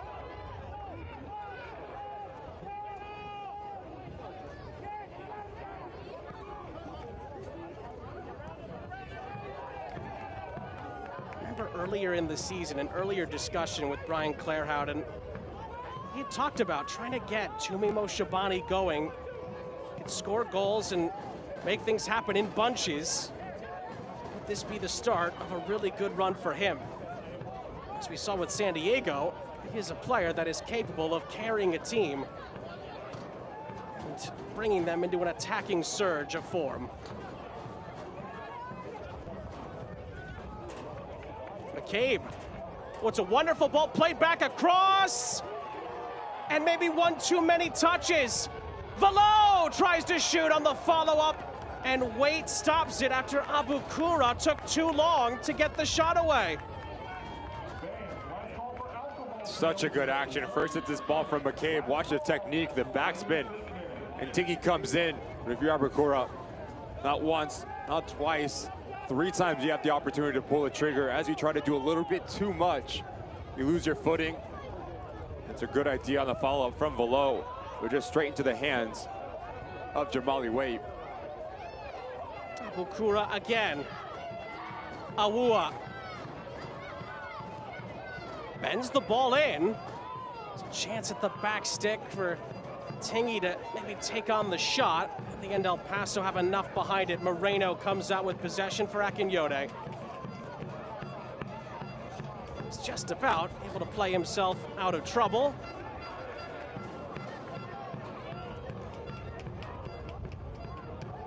Maybe one too many touches here from El Paso. It's played in for Ryan. Abukura. Paso playing with fire. Can Loudoun make them pay for it? McCabe. Again, maybe not aggressive enough from Loudoun. There were chances to take on a shot. Maybe one too many passes. At the end of that sequence, Ryan Martin is going to make a substitution. Drew Skundrich, he's going to exit. And one of Loudoun's goal scorers this season, Khalil Ahmedkar, is going to come on and replace him. He has 1 goal and 2 assists for Ryan Martin in the league this season. While that's happening, Robbie Dambrot's in a little bit of discomfort and gets stretched out on the near side. Certainly, if Loudoun's in need of finishing, Khalil Ahmedkar is certainly a player that could come on and provide the elixir. I do think now it will be a 4-2-3-1 for Loudoun United, as Velo and McCabe will be that double pivot. Ahmedkar will play right in front of them. The withdrawn number 10, very technical, especially in tight spaces, likes to combine, like you said, Sean, a player that can produce an individual brilliance, a drop of a hat, as well as this man, Moshabani. You know he's feeling it. Watch out. He did so well until he put in the challenge. Loudoun again surrounding the referee. Mo Shabani will see yellow. That heavy touch right here, Abukura. That's a swiping motion that gets Mo Shabani in trouble.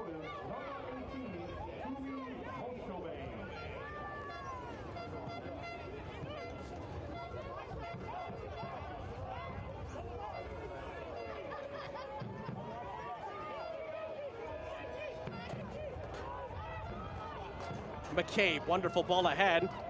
Good touch from Abukura, trying to just send it over the top, looking for Almedkar. And Jamali Waite resets. You changed this last year.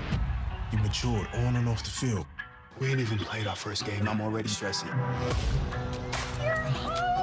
I'm not the same Olivia. I had to grow up. What if things with Spencer feel different? This is about your future, your journey. There's nothing wrong with having a village to help. It's funny how your greatness depends on me getting you the ball.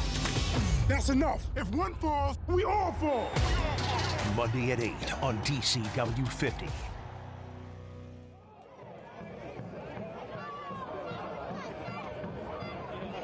Tingy out wide.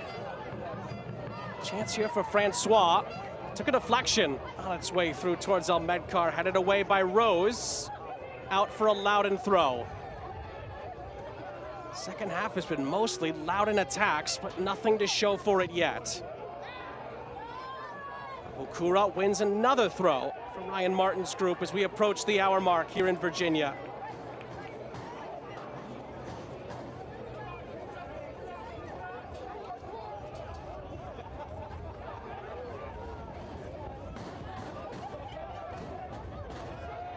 Dambrot for Awuah, he gets it back to Dambrot. Erlinson down the far side.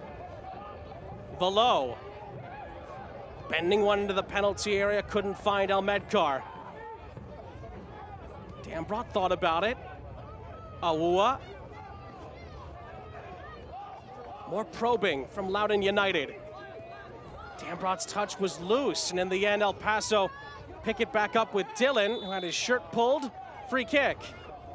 Loudoun United needs to be very careful now as they're trying to cut this lead in half. You can't overextend yourself and throw too many numbers forward. You leave yourself vulnerable going back the other way.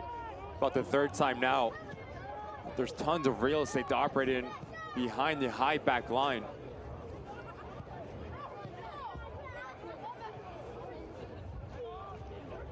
Reverse ball that was actually helped down nicely for Mo Shabani to get onto. Moreno is surrounded. Abukura trying to save it, gives it back to El Paso on the far side.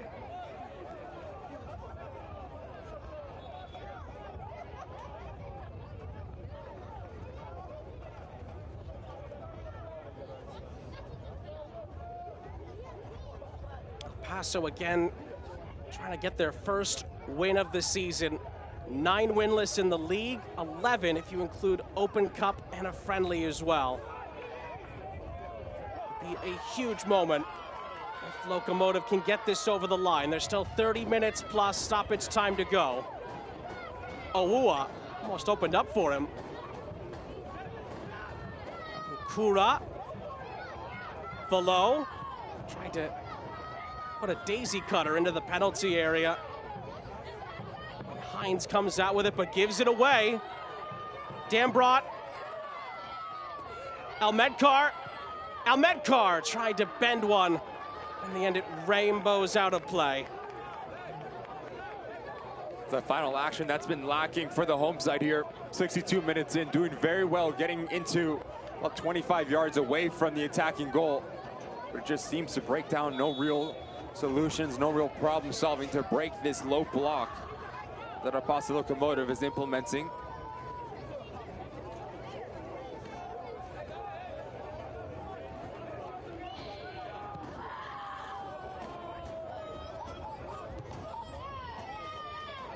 Touched forward by Almedkar for Francois.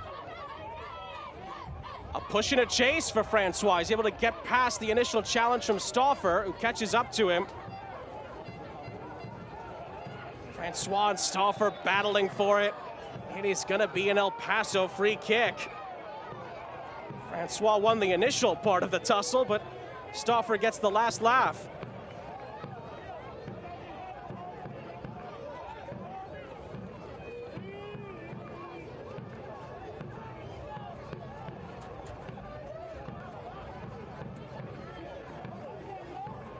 It's been a night of almosts, it feels like, for Loudoun. It's the part of the game that Ryan Martin has told us this week is what needs to improve, that final touch in the final third. And at times, he also said this earlier, talked about better service being needed. Service has improved at times tonight, but again, that finishing touch just hasn't always been there. And they're still looking for their first goal to get back in the match.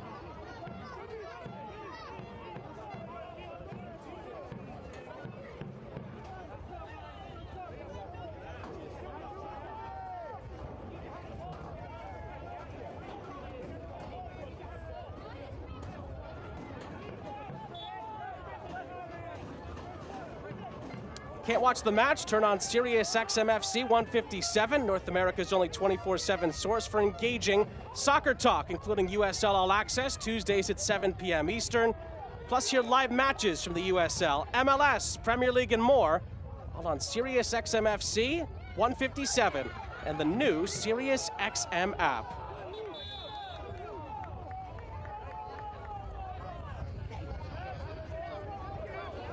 Sean St. Jacques, Ricky Lopez, Espen, our entire crew. John Berklow looking on for El Paso. Acting coach tonight, Brian Clairhout's head assistant.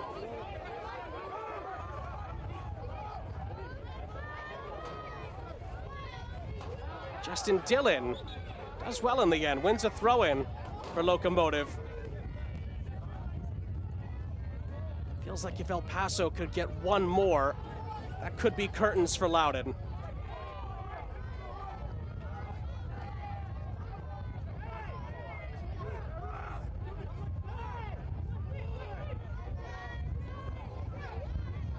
Throw-in hits off the side of Mo Shabani, who wasn't ready for it.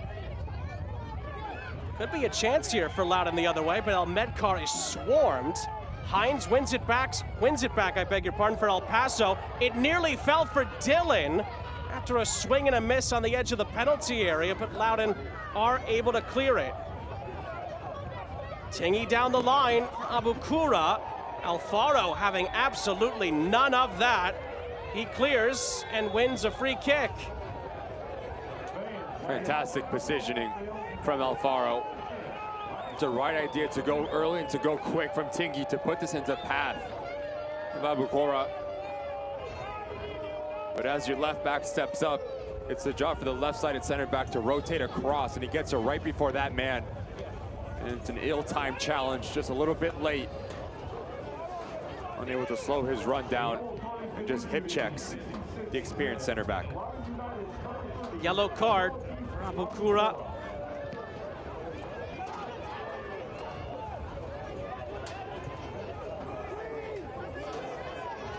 Paso has not made a substitution yet tonight. That might change in a moment.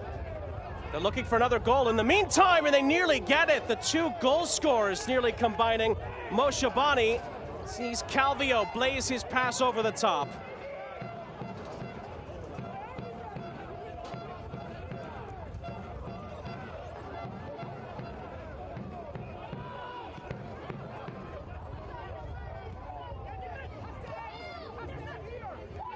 Zach Ryan is fouled, free kick.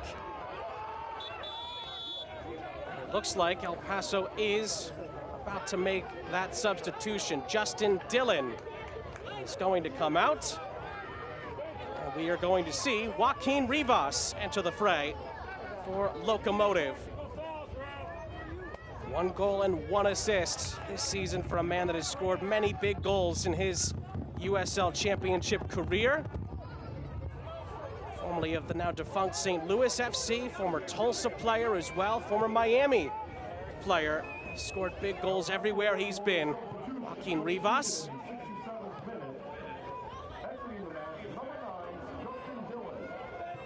It's been a big part of the El Salvador setup as well with the national team in these recent international windows as well. Francois the target, it's too far in front. Goes back to El Paso.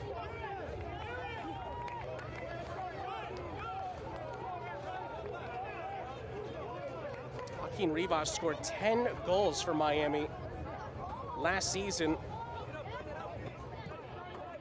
It's one of the higher scoring totals in his career. It's the most he had scored since he scored 12 in his first stint with FC Tulsa back in 2018.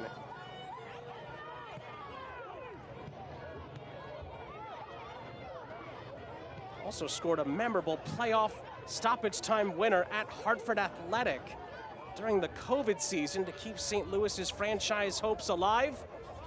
They advanced and then lost in the next round to Louisville City. Now then, can Loudoun break in the opposite direction? The challenge comes in from Alfaro. McCabe picks up the pieces. Awua on the near side. Slowed down for the moment, but here's McCabe. Stays with it. Bends the ball into the penalty area. Stauffer gets his head onto it. Played back across, and it's going to be out of play for a corner off of the Velo delivery. McCabe has got on the ball a little bit more in this second half. I don't think there's any coincidence that you start to see Loudoun United asking more questions of Locomotive. Ability to change a point of attack with the wide areas of the field being a real part that Ryan Martin wants to exploit.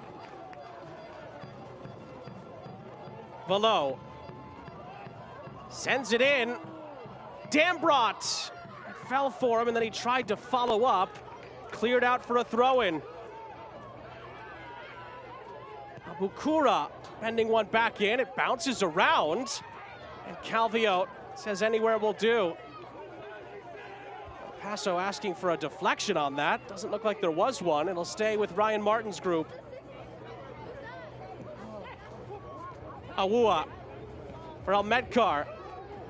Francois on the turn, loses out. Moshabani looks to lead El Paso up the other end.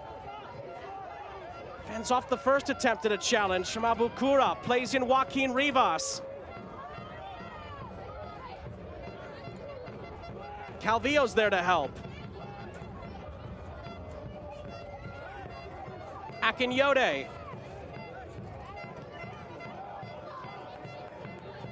Alfaro. To the far side it goes. A step over, crossed into the middle, looking for Rivas. Loudoun deals with it initially. Stauffer looks to follow up. Stauffer does follow up. He gets back onto it. Plays it across again, looking for Moshabani this time. A diving header sends it out of the penalty box.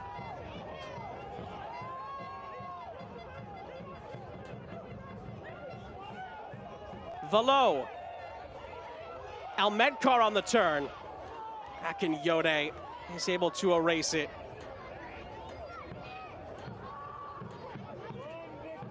Oh, Akinyode with a loose touch. Almedkar can't make the most of it.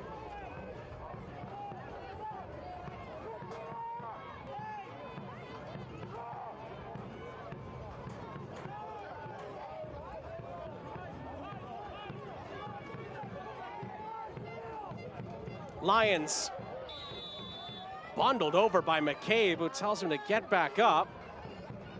It's gonna be a Locomotive free kick.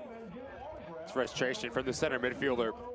That was exactly what he's doing. As his ball's gone, he drops his shoulder into Lions and affords the visitors a really good opportunity here to go 3 goals up as Lucas Stauffer stands over this ball.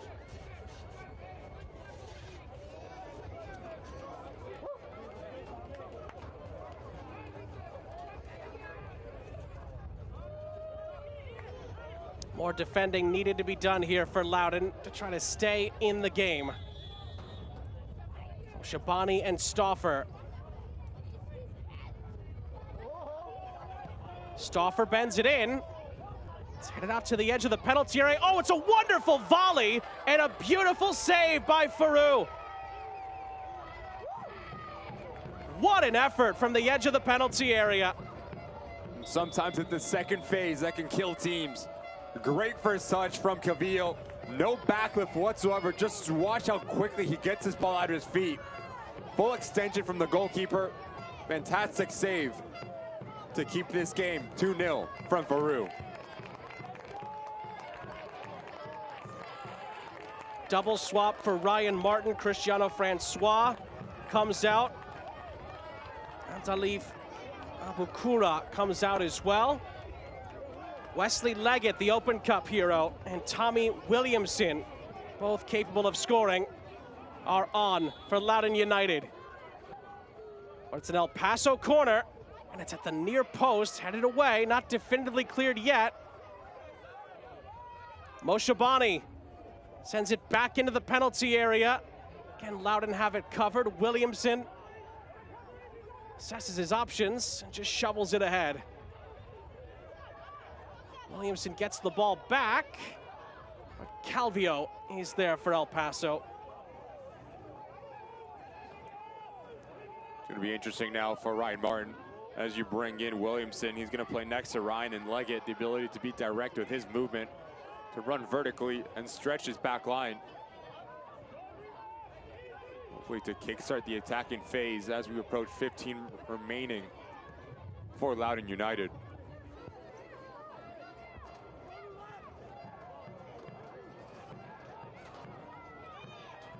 Velo just tried to thread that through, not able to get it to a teammate. Being told that El Paso are getting another change ready. We'll get to that in a moment. Does look like it's going to be Javier Nevarez who's getting set to come on. We'll wait official confirmation on that. Velo and Loudoun have about 15 minutes plus stoppage time to fight back. El Paso have that same time to try and seal their first victory of the season. An important step to potentially getting them back on the right track. El Medcar for Williamson. Velo lays it off. Erlinson spreads it out to the near side. Awua plays it centrally. It sat nicely for Williamson. Took a deflection. And then Tingy trying to follow up. Second best to Stauffer.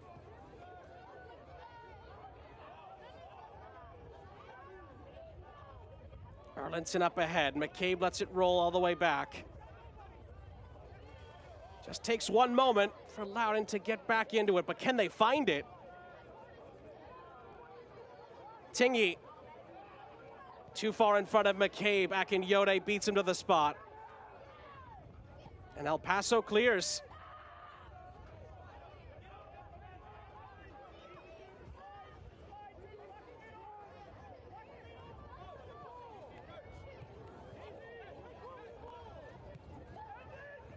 Ball is sent ahead. Leggett on the turn.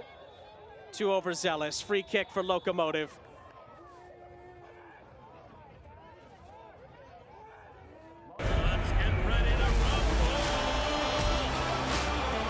The season is right around the corner. It's two of the best teams in DC going head-to-head. Unstoppable. The season is upon us, and tonight, the battle for bragging rights in the district. It's one of the most exciting times in the year in sports. Knifing through the middle, gets in for the scores. One team looking to make history. Full slate of highlights and games on game night later tonight at 11 p.m. So there's the substitution.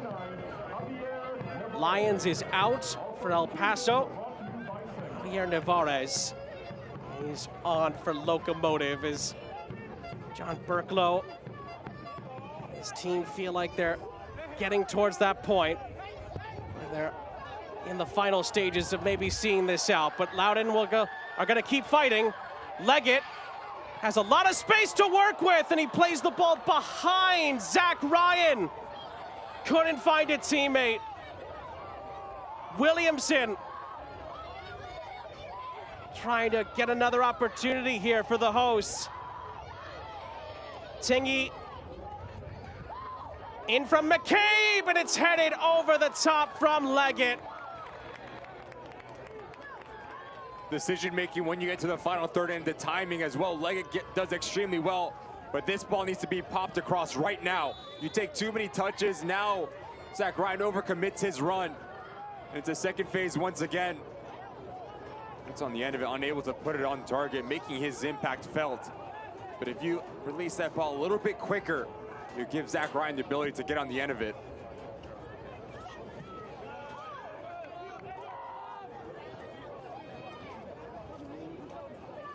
And as we take a look at it, look at the center of your screen.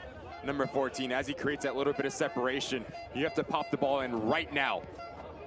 If you play it across the face of that goal, it's an easy tap in for number 14. He makes a right run. The service is just not there from Leggett.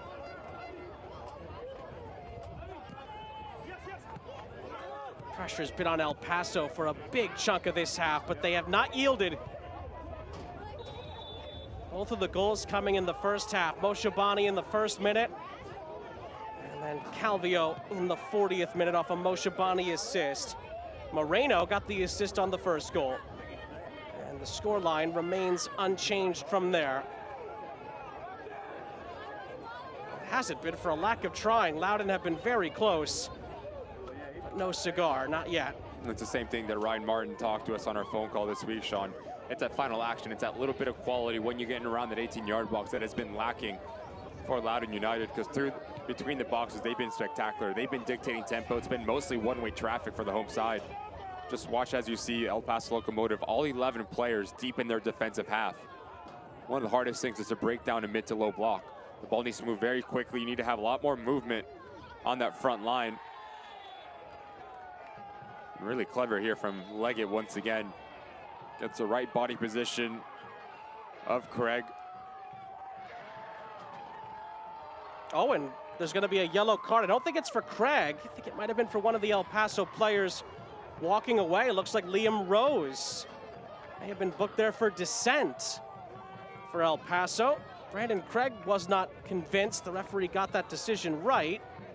But it's a Loudoun free kick. Here's the challenge again. But as he slashes across Craig now, he opens up this passing lane, and the left leg, I do think, maybe gets him in trouble.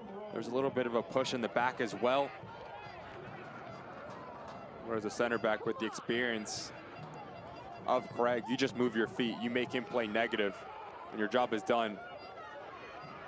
And it wasn't dissent. Liam Rose kicked the ball away, which is really being cracked down on by referees this year. So that was what the booking was for. And Loudoun are in prime real estate here with a chance to get a lifeline. It's Awua, and it's Zach Ryan.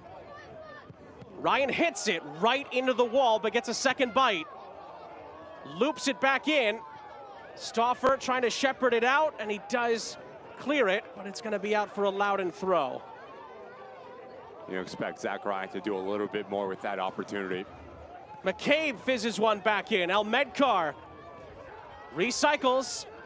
Ryan tries again. It's a short curling ball in. Akinyode deals with not once but twice.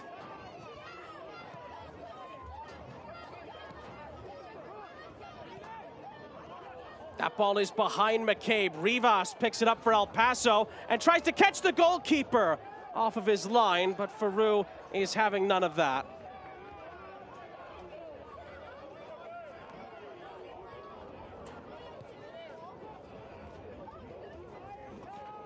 Wouldn't bet against Joaquin Rivas in a scenario like that, but I think the goalkeeper was well positioned.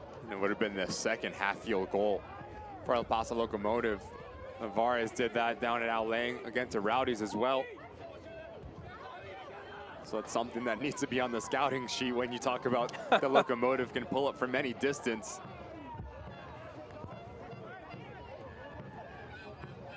Time really starting to be a factor now for Loudoun.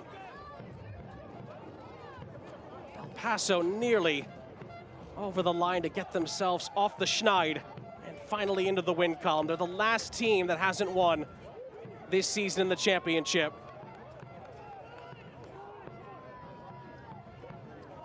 And we showed it to you at halftime. A win for El Paso puts them within 4 points of the playoff line. Tells you that there's a long way to go in this season, and there's never a bad time to get your season back on track. Great work again from Lucas Stauffer, who's been one of the unsung heroes tonight. He wins a free kick. Had a really good conversation a couple weeks back with Brian Clarehout, and I asked him about Lucas Stauffer, one of the most underrated players in all of Championship. Provided a lot of goals and a lot of assists for Las Vegas Lights last season. Was searching for a contract. Brian Clarehout gave him the opportunity when he walked in a preseason, said he was one of the most fittest, or if not the fittest player that he's coached in his coaching career.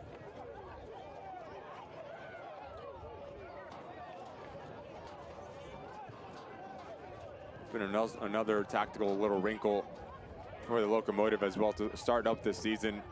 Bolo Akinyode was playing as a center back. You put him higher. Moreno stays on his feet. Calvio tried to seal it, had it blocked away by McCabe.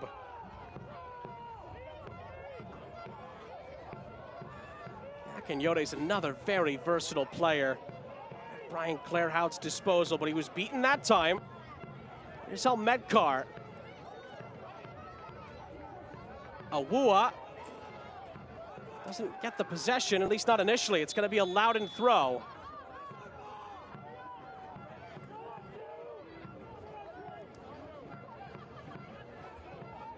Double swap for El Paso. It's going to be Nick Hines and Jeremy Garay are going to come in for Locomotive. Looks like that is going to be that for Brandon Craig. And also, Tumi Moshabani leaves with a goal and an assist. He is, well, likely going to be the man of the match if this holds up. He should be. Well, it's a really good shift in from that man as well. Brandon Craig, center back, comfortable on the ball. Goal and assist for that. Special player for the Locomotive as well. And Garay, a player that is very tidy on the ball. Spent time actually playing with Loudoun United. DC United player.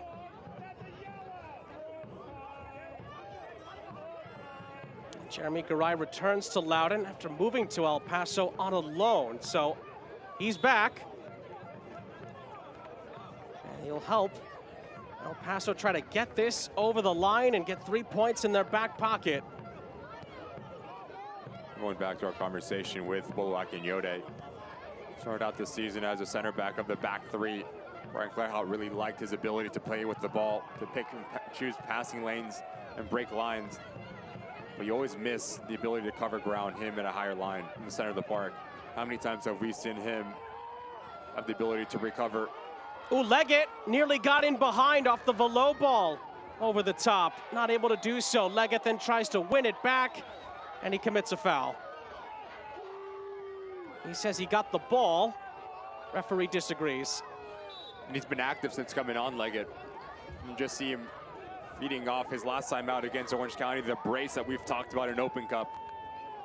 Player that's full of confidence at the moment. You just see it with his work rate and the ability to want to get on the end of things.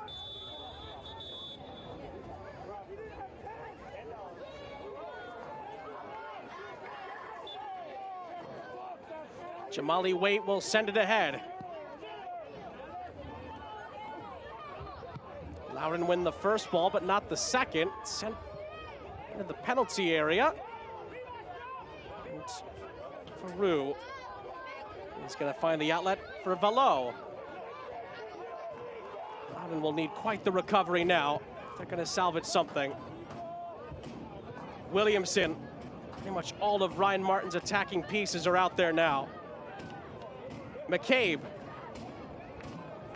keeps it alive. Tingy for McCabe.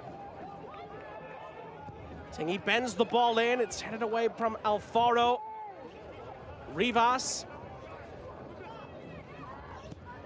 then it's cleared away. We have just been told that Jamali Waite was booked for time wasting before he took that free kick. So we'll be keeping that in mind going into the final moments here.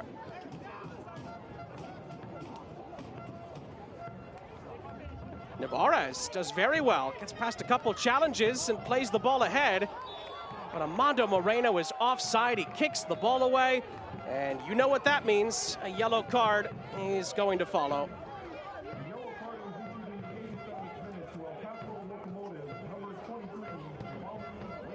Didn't quite time his run up. He would have been likely in for a one-on-one.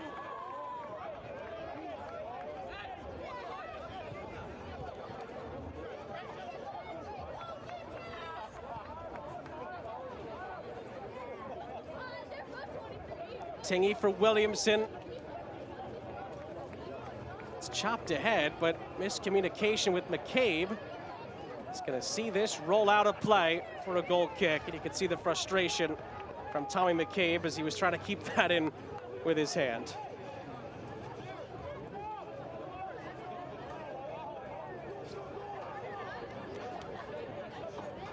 I wouldn't say it's been disjointed from Loudoun, but hasn't been free-flowing enough. Just hasn't been clean enough, I would say, in the final third. Right, the ideas are there, but the execution has been lacking throughout this whole evening.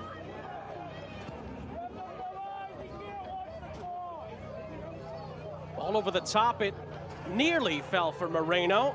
Enough Loudoun shirts around it, and they're able to just about deal with it as we're getting towards the 90th minute. Below is not fouled. Awua with some clever skill. Tries to get Loudoun back on the front foot. Williamson for Tingy.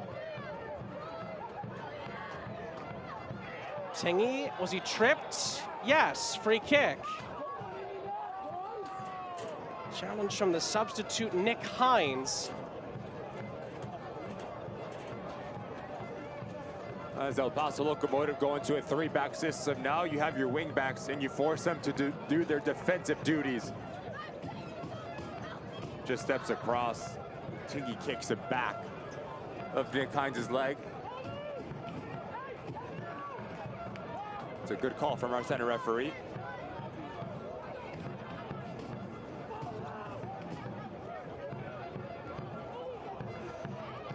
Towards that part of the match where it's going to be now or never from a Loudoun perspective. About to tick down into injury time.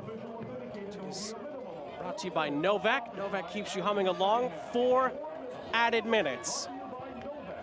From the free kick, it is going to go onto the roof of Jamali Waite's net.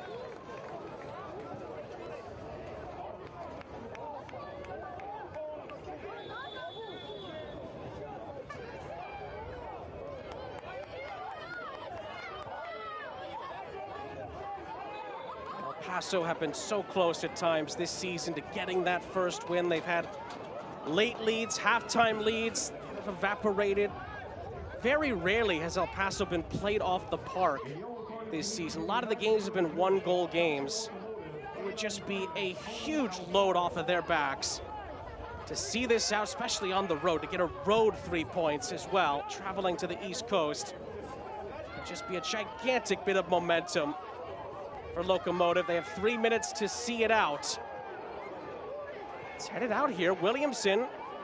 Can Loudoun make it interesting? Williamson's shot is blocked. El Medkar. It's volleyed in the end, wide from Robbie Dambrot. It's a goal kick.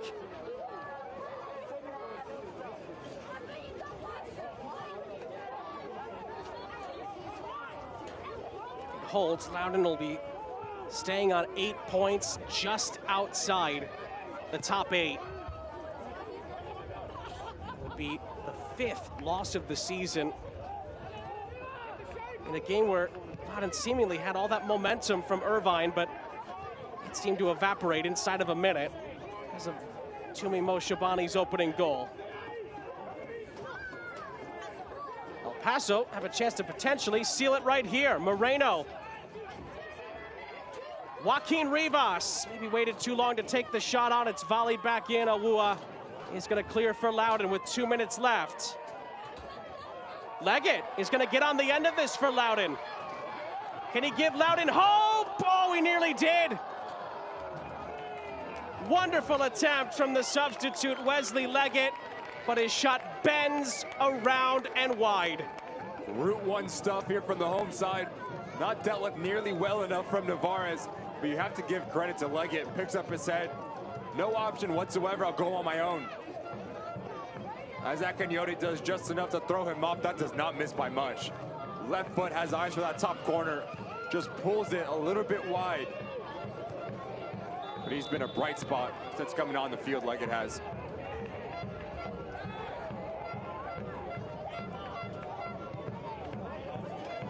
Just over a minute to play. Awua. Loudoun have continued to push. Give them credit. They have not yielded whatsoever, but it might be too little too late.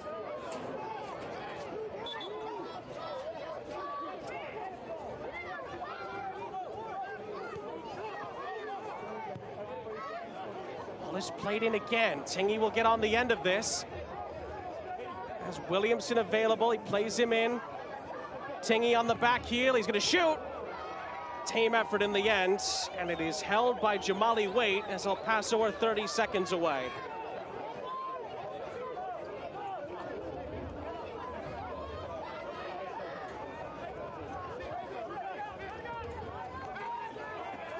Good pressure from El Medkar. He can't get possession back in the final moments.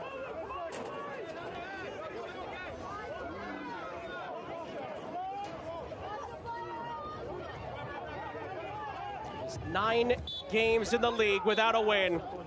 But that ends tonight. El Paso come to Leesburg and they finally get their first win of the season. It could be a potential turning point in this campaign. They defeat Loudoun for a 3rd consecutive time, and they win it by 2-0 here at Segra Field tonight. Tumi Moshabani with a goal and an assist, a captain's goal from Eric Calvio, all of it coming in the first half. It was a strong professional showing defensively in the second half, and it's enough for the 3 points. We will step aside. We will get a chance to wrap it all up next from Leesburg. El Paso, at long last, are victorious in the championship.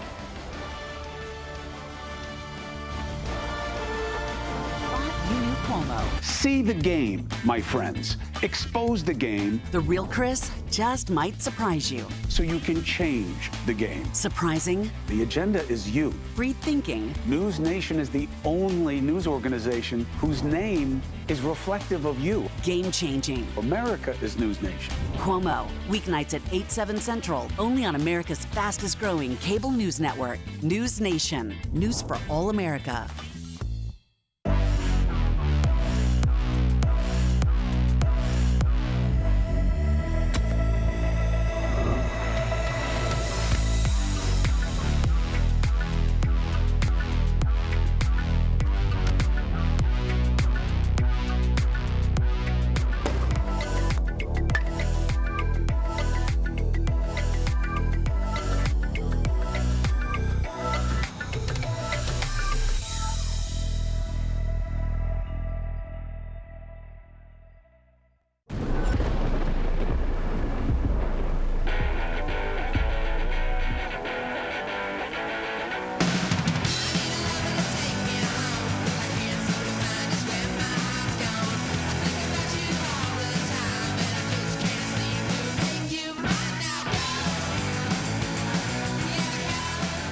Weather for all the DMV. Your weather experts. You're watching DC News Now. Sean St. Jacques, Ricky Lopez, Espen back here with you to wrap things up here in Virginia tonight. A much-needed win for El Paso Locomotive. They finally have their first 3 points collected of the season, and they're right back in it potentially in the playoff race. Here's how they got it done. Full-time highlights, and it didn't take long for Locomotive to get the perfect start. First goal of the season from Tumi Moshabani. But it all comes down to Moreno. He beats Skrunjic on this touch, but then as he closes down the angle with this touch right here, so directional, and then it's a movement around that 18-yard box. Moshe Bani lashes across that near post. A really good finish to help it onto that far post. 1-0 to the visitors. Toomey wasn't done yet. 40th minute. He gets the assist on the first goal of the season from the captain, Calvillo. Yeah, but give credit to Dylan as he shields off Erlinson. Now you have a 3v1 going back the other way. As Moshe Bani, he draws in. Danbrock, he draws in. Faroux, puts it into the captain's path. Will not miss from that. A goal and an assist for number 18 in blue. Loudoun had a lot of opportunities, especially in the second half. Look at that. The Betfred full-time stats show you that Loudoun outshot El Paso overall 16-13, but it was the shots on target that really were the difference, and El Paso were more clinical in the half. And the second half was a lot better for Loudoun United, but the next step in the progression will be that final action, that final third for Ryan Martin. But for El Paso Locomotive, what an opportunity, what a professional performance, and it's going to do a world of good for your confidence. Understand, we can win games without not being on the ball, especially away from home. It's been a tough season so far for El Paso, but I'm sure wherever Brian Clarout is tonight, there is a smile on his face. A much-needed result for El Paso Locomotive. They finally get their first win of this campaign, and they could potentially use this to build and get back on track. For Ricky Lopez, Esprin, and our entire crew, Sean St. Jacques saying so long from Virginia. It is a 2-0 win for El Paso, their first of the season. This copyrighted telecast of the United Soccer League Championship cannot be retransmitted, rebroadcast, or reproduced without the expressed written consent of the United Soccer League Championship.